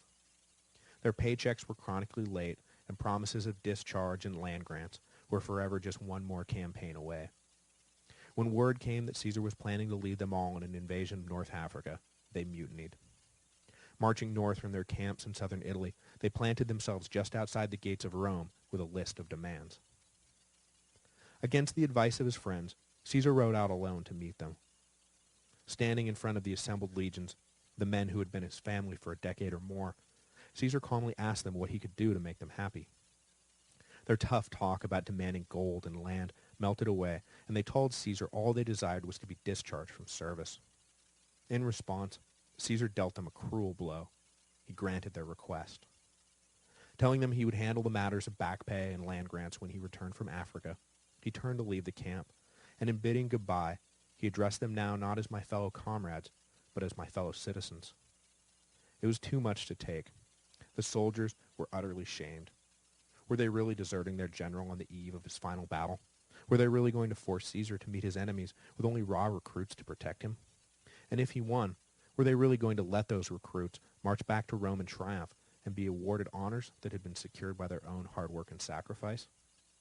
This hit them all in a rush as Caesar left the stage, and immediately calls went out for him to take them back. Caesar paused and let them twist in the wind for a heartbeat before returning to the stage. When we return from Africa, he told them, every man will be granted land and pay and be honorably discharged from service. But first, we must go to Africa, together. The soldiers exploded in cheers, shouting their thanks and promising him a great victory. So in early 46 BC, 2 years after crossing the wintry Adriatic, Caesar readied his legions for a similar winter crossing of the straits between Sicily and North Africa. While Metellus Scipio had gathered somewhere between 10 and 14 legions, Caesar once again charged into the belly of the beast completely outnumbered. Eager to make the crossing and establish a beachhead under Scipio's radar, Caesar set out from Sicily with but one legion. His men, terrified of drowning in the choppy sea, were overjoyed to see land appear on the horizon, but were horrified when they saw Caesar disembark onto the shores of Africa. While climbing from the ship, he became entangled in his cloak and fell face first onto the beach, a terrible omen to the superstitious Romans. But Caesar thought fast and tried to play off the mishap. According to Suetonius, he hugged the sand and cried, "I hold you now, Africa." For the first few months after landing, though, the omens seemed to prove true, and things went badly for Caesar. Reinforcements were continually being blown off course or captured by the senatorial forces. His legions already ashore were harassed constantly by detachments of Numidian cavalry who would strike and disappear with impunity. Access to supplies was terrible, and his foraging parties came back empty-handed or not at all. Caesar finally decided to move his men to the interior where food was more plentiful, but as soon as he began to march, the entire Numidian cavalry, led by Roman officers, appeared on the horizon.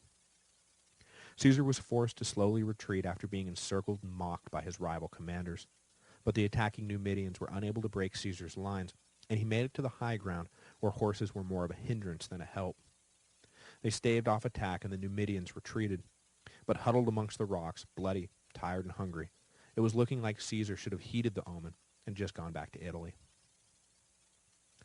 But he managed to hold his army together until spring, by which point the continuously arriving reinforcements finally gave him an army he felt he could go to battle with, rather than simply survive with. But of course, what looked to Caesar like a big enough army to go to battle with usually looked to everyone else like an army that would be easily overrun by 14 legions. It certainly looked that way to Metellus Scipio, right up until the moment his much larger army was completely destroyed. The decisive battle came at the port city of Thapsus, whose unique geography led both sides to think they were laying a clever trap for the other. The city itself lay on an isthmus, with the sea on one side and heavy marshes on the other, with only two narrow strips of dry land connecting the city to the mainland. When Caesar marched in and overran the garrison station there, Scipio jumped at the opportunity Caesar presented. All he had to do was blockade the narrow exits, and Caesar would be trapped. Unbeknownst to Scipio, however, this was exactly what Caesar wanted. By forcing the battle onto the narrow strips of land, Scipio's greater numbers would be negated, and the ferocity of Caesar's veteran legions would be the greatest factor in the fight, which is, of course, exactly how it happened. With King Juba marching to hold the southern escape route, Caesar massed his own army on the other side to face Scipio, who could not resist attacking. Just as Caesar planned, Scipio was unable to overwhelm Caesar's troops as they were forced to fight in a bottleneck. The battle soon turned into a bloodbath.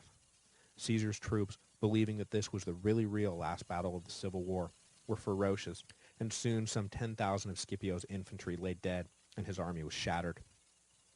King Juba, realizing he had backed the wrong horse in the Roman Civil War, committed suicide upon hearing the news of Caesar's victory. Scipio tried to escape with the last remnants of his men, but drowned when his ship sank on its way to Spain.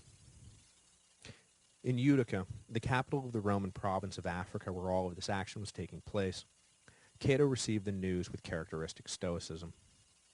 He had held the city for the Senate during the majority of the Civil War, despite the fact that its inhabitants were overwhelmingly pro-Caesar. Caesar's most implacable and incorruptible opponent knew that the end had come. He also knew that there was nothing Caesar liked more than pardoning his enemies and leaving them in his debt. Cato had no intention of giving him the pleasure. After setting his affairs in order, he retired for the evening with a copy of Plato's Phaedo, the dialogue that ends with Socrates drinking the hemlock tea. Cato had smuggled a knife into the tent with him, despite being searched by his son who feared his father's intentions, and plunged it into his stomach when he was done reading. When his body hit the floor, his friends came running and a doctor patched the old senator back together, but Cato was nothing if not stubborn. When he came to, he ripped out the bandages, causing enough damage that this time he died, defying Caesar one last time.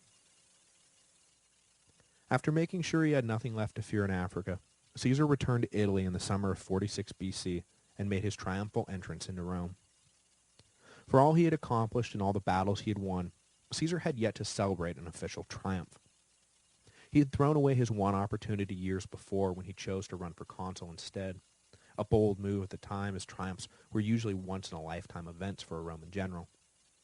But perhaps to prove that he had been right to forego the opportunity, Caesar planned to celebrate his victories with not one, but 4 consecutive triumphs, one each to celebrate his victories in Gaul, Greece, Egypt, and North Africa.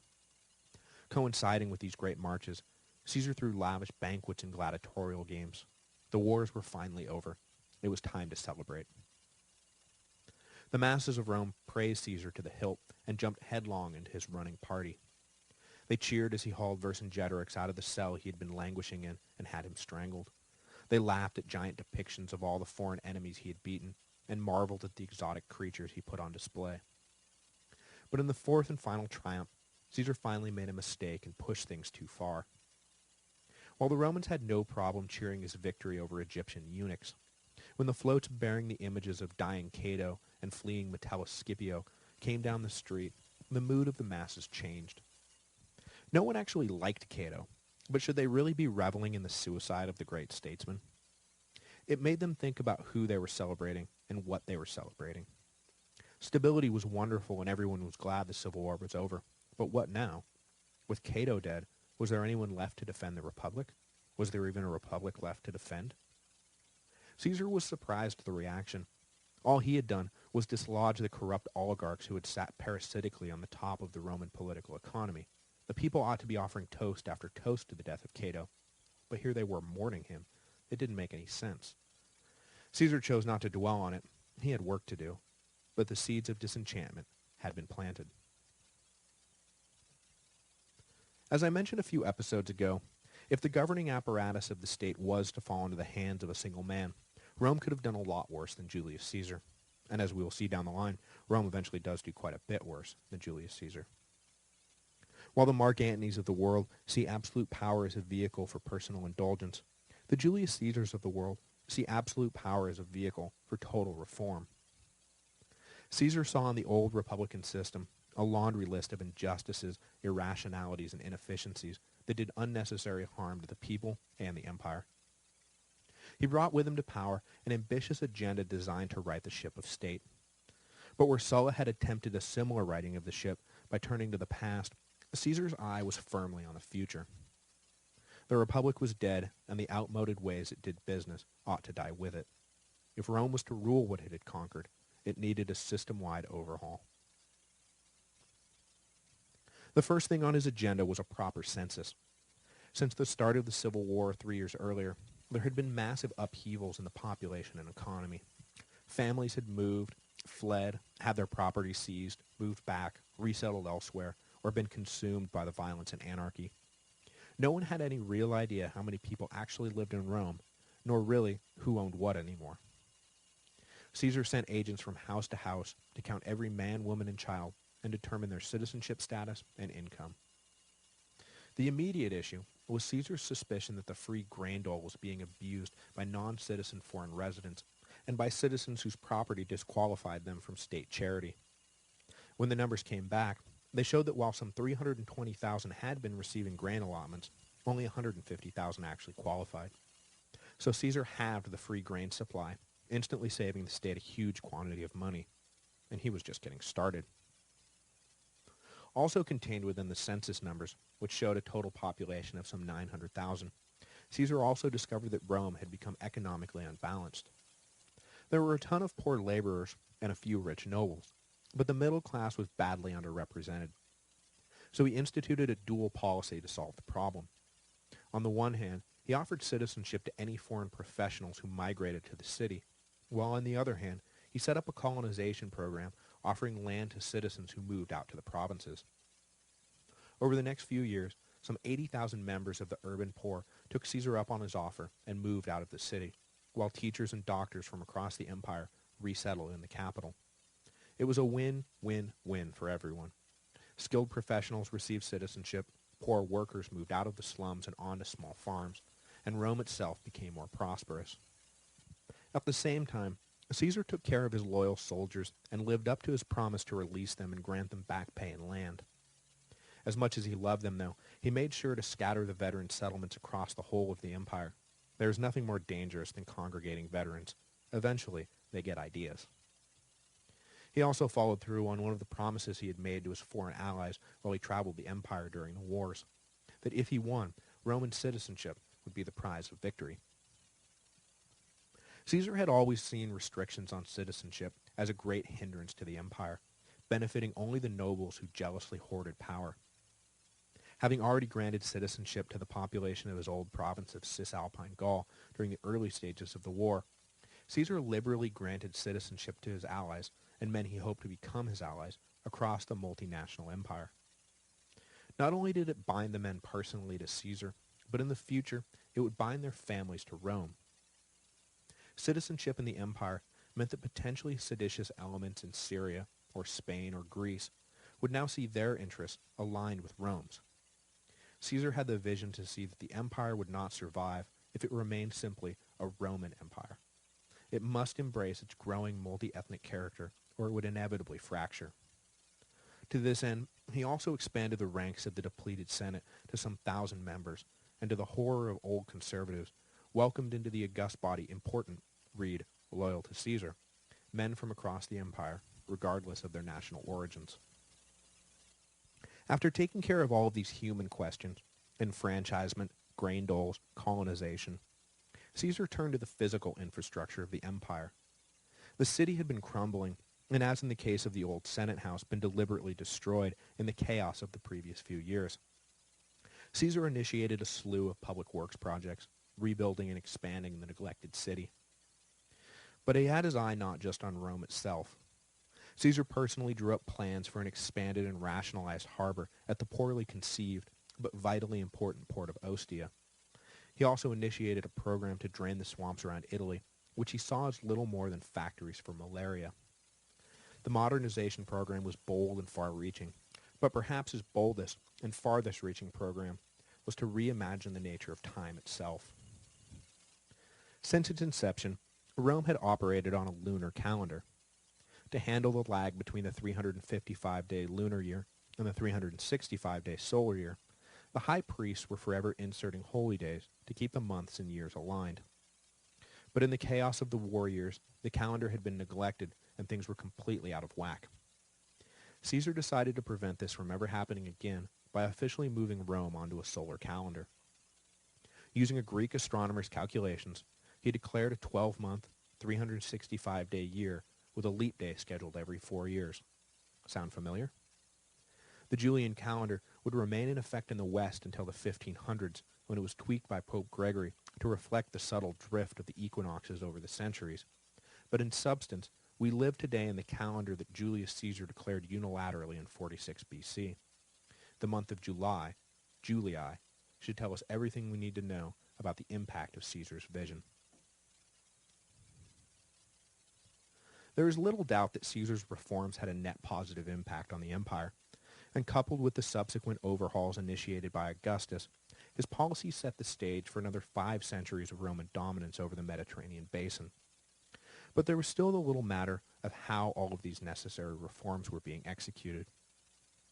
It had been 500 years since the Romans had driven out Tarquinius Superbus and founded their republic, believing that never again should one man hold absolute power over his countrymen.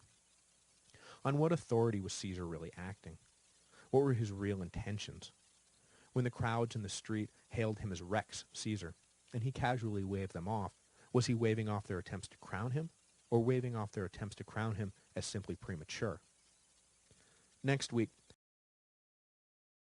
we will get more into the specifics of Caesar's legal authority through this period, but suffice it to say that a growing contingent of the waning nobility did not believe for a second Caesar's claims that he would restore the old order as soon as order itself was restored. When a group of senators called on Caesar one afternoon and he did not rise to greet them as equals, but instead remained seated in lordly fashion, they saw their worst fears confirmed. Caesar was aiming to make himself a king and a god, and he must be stopped. And though Caesar was clearly aiming for immortality, they knew that in fact he was just a man who could and must be killed.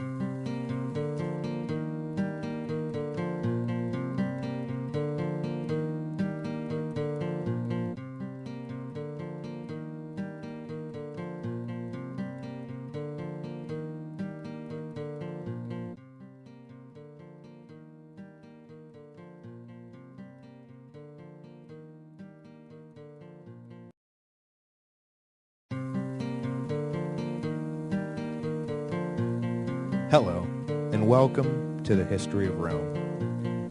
Episode 46, Sic Semper Tyrannis. In 46 BC, Julius Caesar stayed in Rome for an extended period for the first time since heading to Gaul some 12 years earlier. During the summer, he was joined by Queen Cleopatra, who visited the city as an honored guest. Somewhat awkwardly for Caesar, she brought with her the product of their affair, a small boy nicknamed Caesarion, or Little Caesar, who would prove to be the great general's only son. Though Cicero found her infuriating, and Calpurnia could not have been happy to see her husband's lover parading around their illegitimate child, Cleopatra charmed the city, and was formally made a friend of Rome by the Senate. The Roman envelopment of Egypt, long sought and long staved off by bribery, was now official. Through the spring and summer, Caesar worked furiously on his reform projects, trying to salvage the Roman economy and restore stability to the empire. I would like to thank alert listener Dave for pointing out an error I made last week in recounting the changes to the calendar. It turns out that Caesar actually got his math wrong and inserted a leap day every 3 years rather than every 4 years. The mistake would stand for another 30 years until the reforms of Augustus. And speaking of corrections, I would also like to thank alert and longtime listener Detlef for pointing out that I got crossed up on my Roman numerals a few episodes back and referred to Mithridates the Great as Mithridates the Sixth rather than Mithridates the Fourth. Thanks, guys, for helping me keep everything straight. At this point, Caesar still officially served as co-consul with Lepidus as his colleague and had not yet embraced the full-time role of dictator that he would be remembered for. But while technically he was just another average Republican executive, in reality, the word of mere consul Julius Caesar was the undisputed law of the land. It felt good to finally wield the power he had sought for so long, and it felt doubly good that for the first time in years there were no enemies on the horizon threatening to take it all away. As he remade the city, though, he received new reports of trouble in Spain. At first, he hoped to simply brush them aside. He had won the war. He was in power. He did not want to hear that the sons of Pompey were raising more legions in Hispania to challenge his rule. Finally, though, he was forced to acknowledge the problem when word came that the ragtag remnants of the Senate's North African army was now 13 legions strong. Sigh. So in the autumn of 46 BC, Caesar set out from the city once again with 2 of his veteran legions, marching to Spain in less than a month, gathering recruits along the way and joining with a force that had been raised in anticipation of his arrival. In the end, he marshaled some 40,000 to face off against the 70,000 raised by the Pompeys. Outnumbered again. Sigh. But the speed of his advance had taken his enemies by surprise, and Caesar was able to reclaim much of the territory taken by the Pompey brothers. With Caesar in country, and clearly every bit the general he had always been, soldiers on the other side began to get nervous and defect in droves. The Pompeys found themselves forced to challenge Caesar in battle immediately. If they waited any longer, they risked losing their whole army to defection. So in March of 45 BC, on a slope outside the fortified city of Munda, the two sides met. Caesar was in the weaker position, but like always he acted boldly and ordered his legions to charge up the hill. The battle was an extremely hard-fought, bloody affair. Caesar himself was recorded to have said afterwards that while he usually fought for victory, at Munda he fought for his life. Indeed, the battle was going against him for quite a while, until he personally took charge of the right wing and rallied his beleaguered troops. The Pompeians reinforced the line in the face of Caesar's counterattack, but wound up losing the left as a result, allowing Caesar's cavalry to break through and surround them. Engulfed, the Pompeian army broke. The final numbers of 30,000 dead Pompeians to a mere 1,000 for Caesar hide how close Caesar came to losing everything. But what hid nothing was the 13 legionary standard Caesar captured. Military resistance in Spain was shattered, and the sons of Pompey fled. One would be captured a few months later and executed, while the other would remain on the run for another decade before being caught and executed by Octavian. Caesar remained in Spain for a few months, consolidating his rule and repairing the damage done by the corrupt and ruthless governor he had left in charge after winning the province in 49 BC. Then, with autumn approaching and the situation in Spain dealt with, Caesar and his entourage headed back to Rome. Unlike his return to the city after the Alexandrian campaign, or after his victory at Thapsus, when he headed back to the capital this time, nowhere in the whole of the empire did there lurk an enemy army to challenge him. This time, he really was the undisputed master of Rome. But of course, it does not take an army to bring down a single man. With every opposition army destroyed, Caesar's enemies turned to conspiracy. The object now was not to defeat Caesar, but to kill him. At first, it was only a hardcore contingent of enemies who thirsted for Caesar's blood, but his attitude after becoming sole master of the empire alienated many who were ambivalent to his rule and embittered many who had been his greatest friends. Mark Antony, though, despite the recent falling out with his old friend and numerous overtures from the conspirators, refused to join the ranks of the disaffected plotters. His continued loyalty was well received, and on his way back to Rome from Spain, with his young great-nephew Octavian by his side, Caesar picked up Antony from his political doghouse in Gaul, and the two old friends patched things up.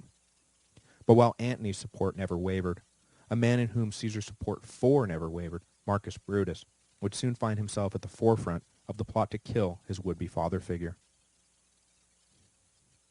The main controversy surrounding Caesar after his return to Rome in September of 45 BC, and the one that was the primary catalyst for his assassination, was the question of whether or not he was planning to have himself crowned king. Not being a dummy, Caesar always went to great lengths to prove that he had no desire to establish a monarchy, but the rumor persisted, and overt attempts to so crown him kept popping up, quote-unquote, spontaneously. Throughout the year 45, while he continued to serve officially as consul, this time he had not bothered with the formality of naming a colleague, and he seemed to be drifting more and more towards overt autocracy. And unfortunately for Caesar, just as his attitude was becoming more haughty, his grasp on public relations, once his greatest asset, began to slip. First, Caesar proved that he had learned nothing from the outrage over his last triumph and staged an official event to celebrate his victory in Spain. Again, the people of Rome were dismayed by a parade glorifying the defeat of their countrymen. The sons of Pompey may have been personal enemies of Caesar, but were they really public enemies of Rome? Second, Caesar managed to get himself embroiled in a pointless public spat with Cicero over the legacy of Cato. The great orator had published a eulogy of his dead colleague, lavishly praising the old defender of the Republican faith.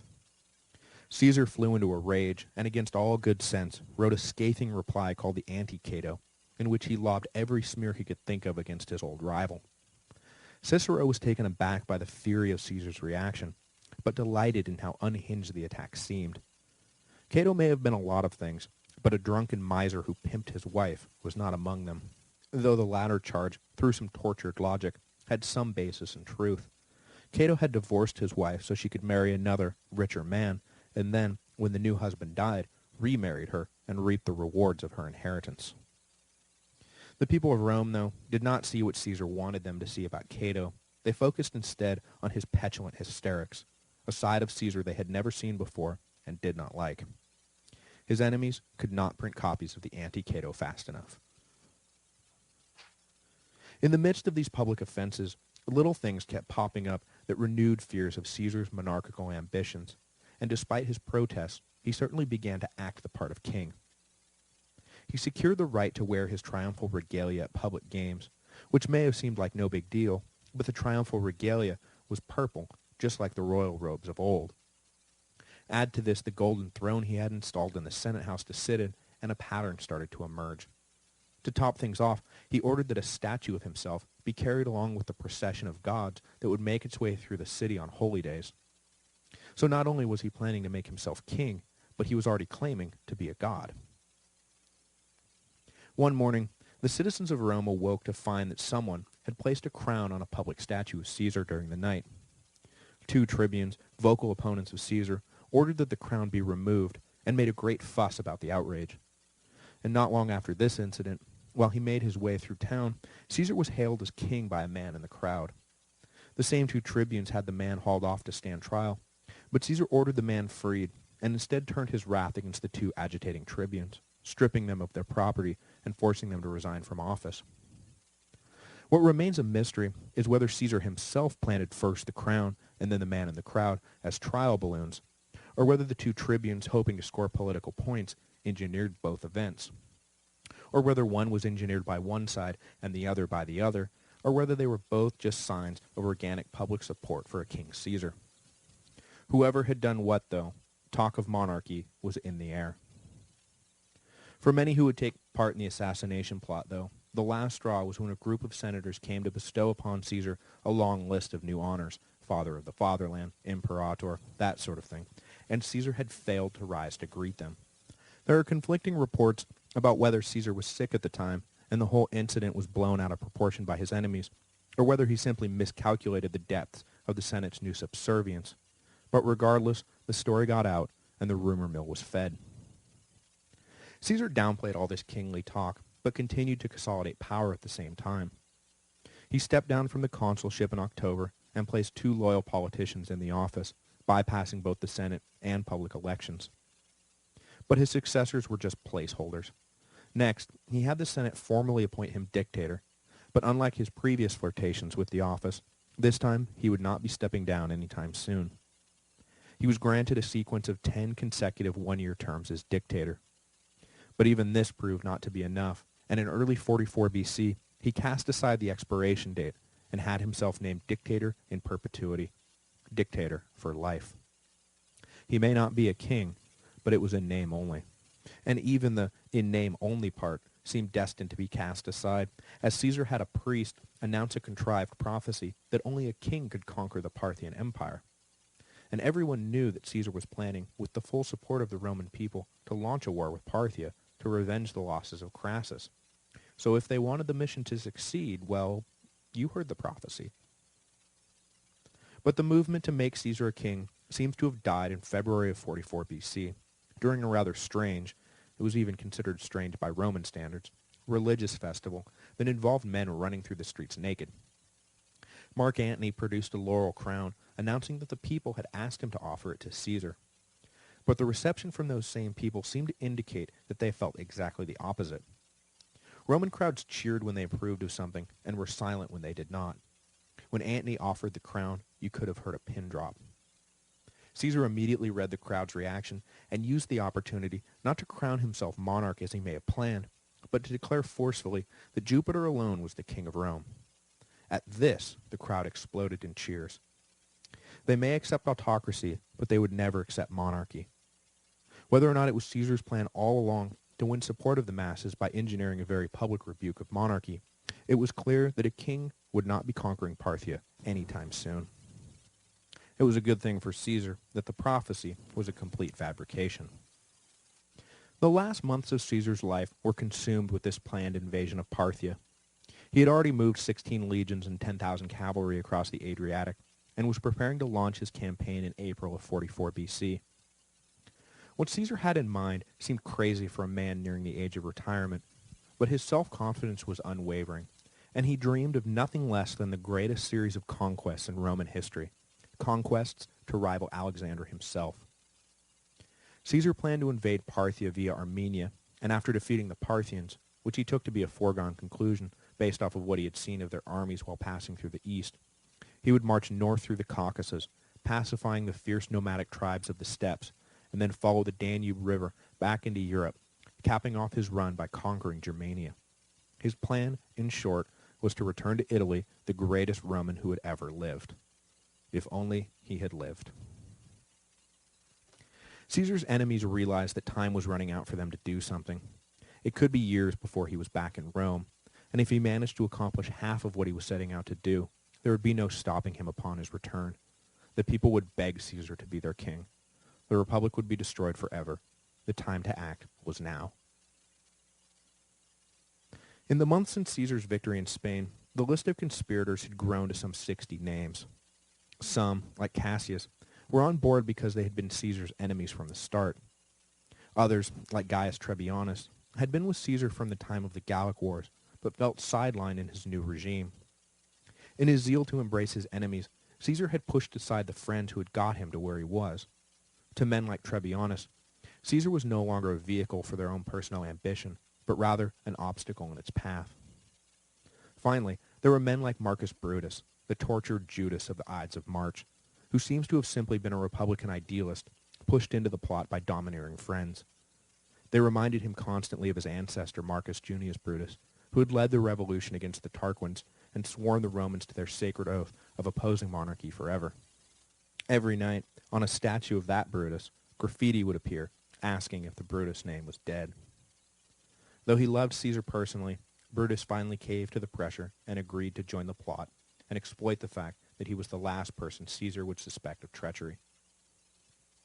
For the most part, the collection of plotters were personal rivals who, on any normal day, would have had nothing to do with each other. But this was no ordinary day. Today, they all agreed that Caesar must be killed.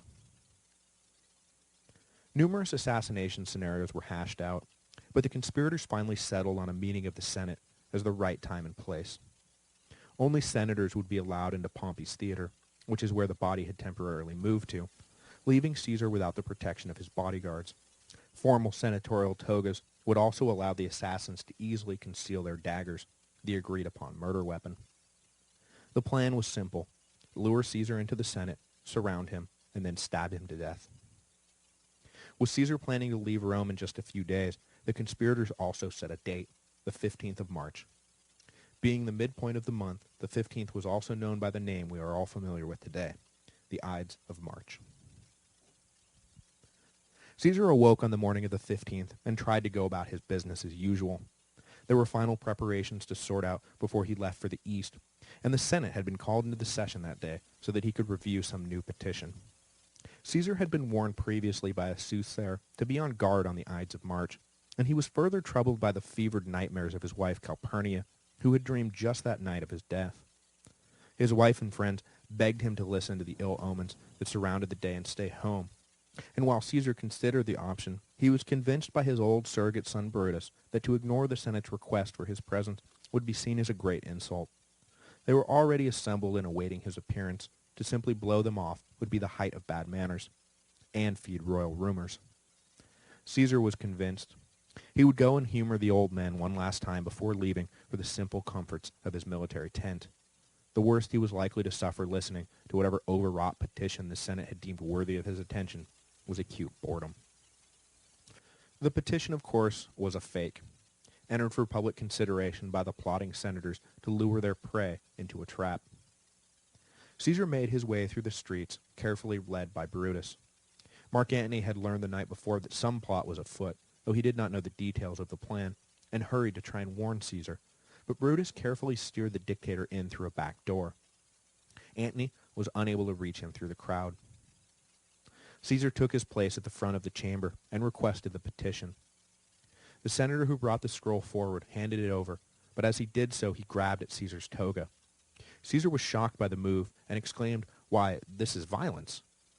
With Caesar held in place, another senator named Servilius Casca approached from behind and, pulling a dagger from his robes, stabbed at Caesar's throat. Military instinct taking over, Caesar dodged the attack and seized Casca's arm, crying, "Casca, you villain, what are you doing?" Casca, having lost the element of surprise, called out for his brothers to help him. At this word, the 60 members of the conspiracy rushed in and surrounded Caesar, stabbing at him recklessly. Caesar tried to run, but blinded by blood and confusion, tripped and fell. As he lay on the ground, the stabbing continued. In the end, all Caesar could do was cover his face with his toga and die in a pool of his own blood. The legend surrounding the assassination has Caesar in anguish seeing Brutus among his attackers and crying either, "You too, child?" or, in Shakespeare's poetic turn, "Et tu, Brute?" But these last words did not begin to appear in the historical record until much later, and even then, as in the case of Suetonius, the quotes are simply noted but dismissed as inaccurate. A similar embellishment has Brutus crying, "Sic semper tyrannus," thus always to tyrants, over Caesar's dead body. Dramatic and memorable, yes, but a complete fiction. Instead, the assassins are reported to have simply marched out of the chamber, leaving Caesar's body behind. They are said to have then paraded through the streets, announcing that they had killed Caesar and set Rome free. But to their surprise, they were not met as the liberators they imagined themselves to be. The people of Rome greeted them instead with stunned silence. Then they went home. Then they locked their doors. They knew that whatever stability Caesar had brought was about to be blown apart. Julius Caesar died on the 15th of March, 44 BC. He had been stabbed 23 times, though doctors determined that in the end, only a single thrust to his heart had been fatal. He was the last and greatest of the old triumvirs, but in the end, just like Crassus and Pompey before him, he died a violent death, a victim of his own outsized ambition. For a brief moment, the fate of Rome hung in the balance. Would the liberators, as they were now calling themselves, see their dream of a restored republic come true, or would Julius Caesar be revealed as merely a symptom of the disease that plagued Rome, rather than the cause? Next week, the full extent of the rot at the core of the republican system will be revealed. Mark Antony will turn the people against the supposed liberators, reminding the masses that all Caesar had ever done was remove the unjust chains placed upon them by greedy oligarchs. Brutus and Cassius, who fancied themselves heroes, will be driven from the city they thought they had saved, and Caesar's revealed heir, Gaius Octavius, the bright young great-nephew of the dead dictator, will make his first appearance on the public stage. The Romans will be forced to endure another 13 years of chaos and civil war before they are once again granted peace. After all the violence, it will not matter to anyone that the peace will be guaranteed by the rule of a single man, Gaius Octavius, Caesar Augustus, the first emperor of Rome.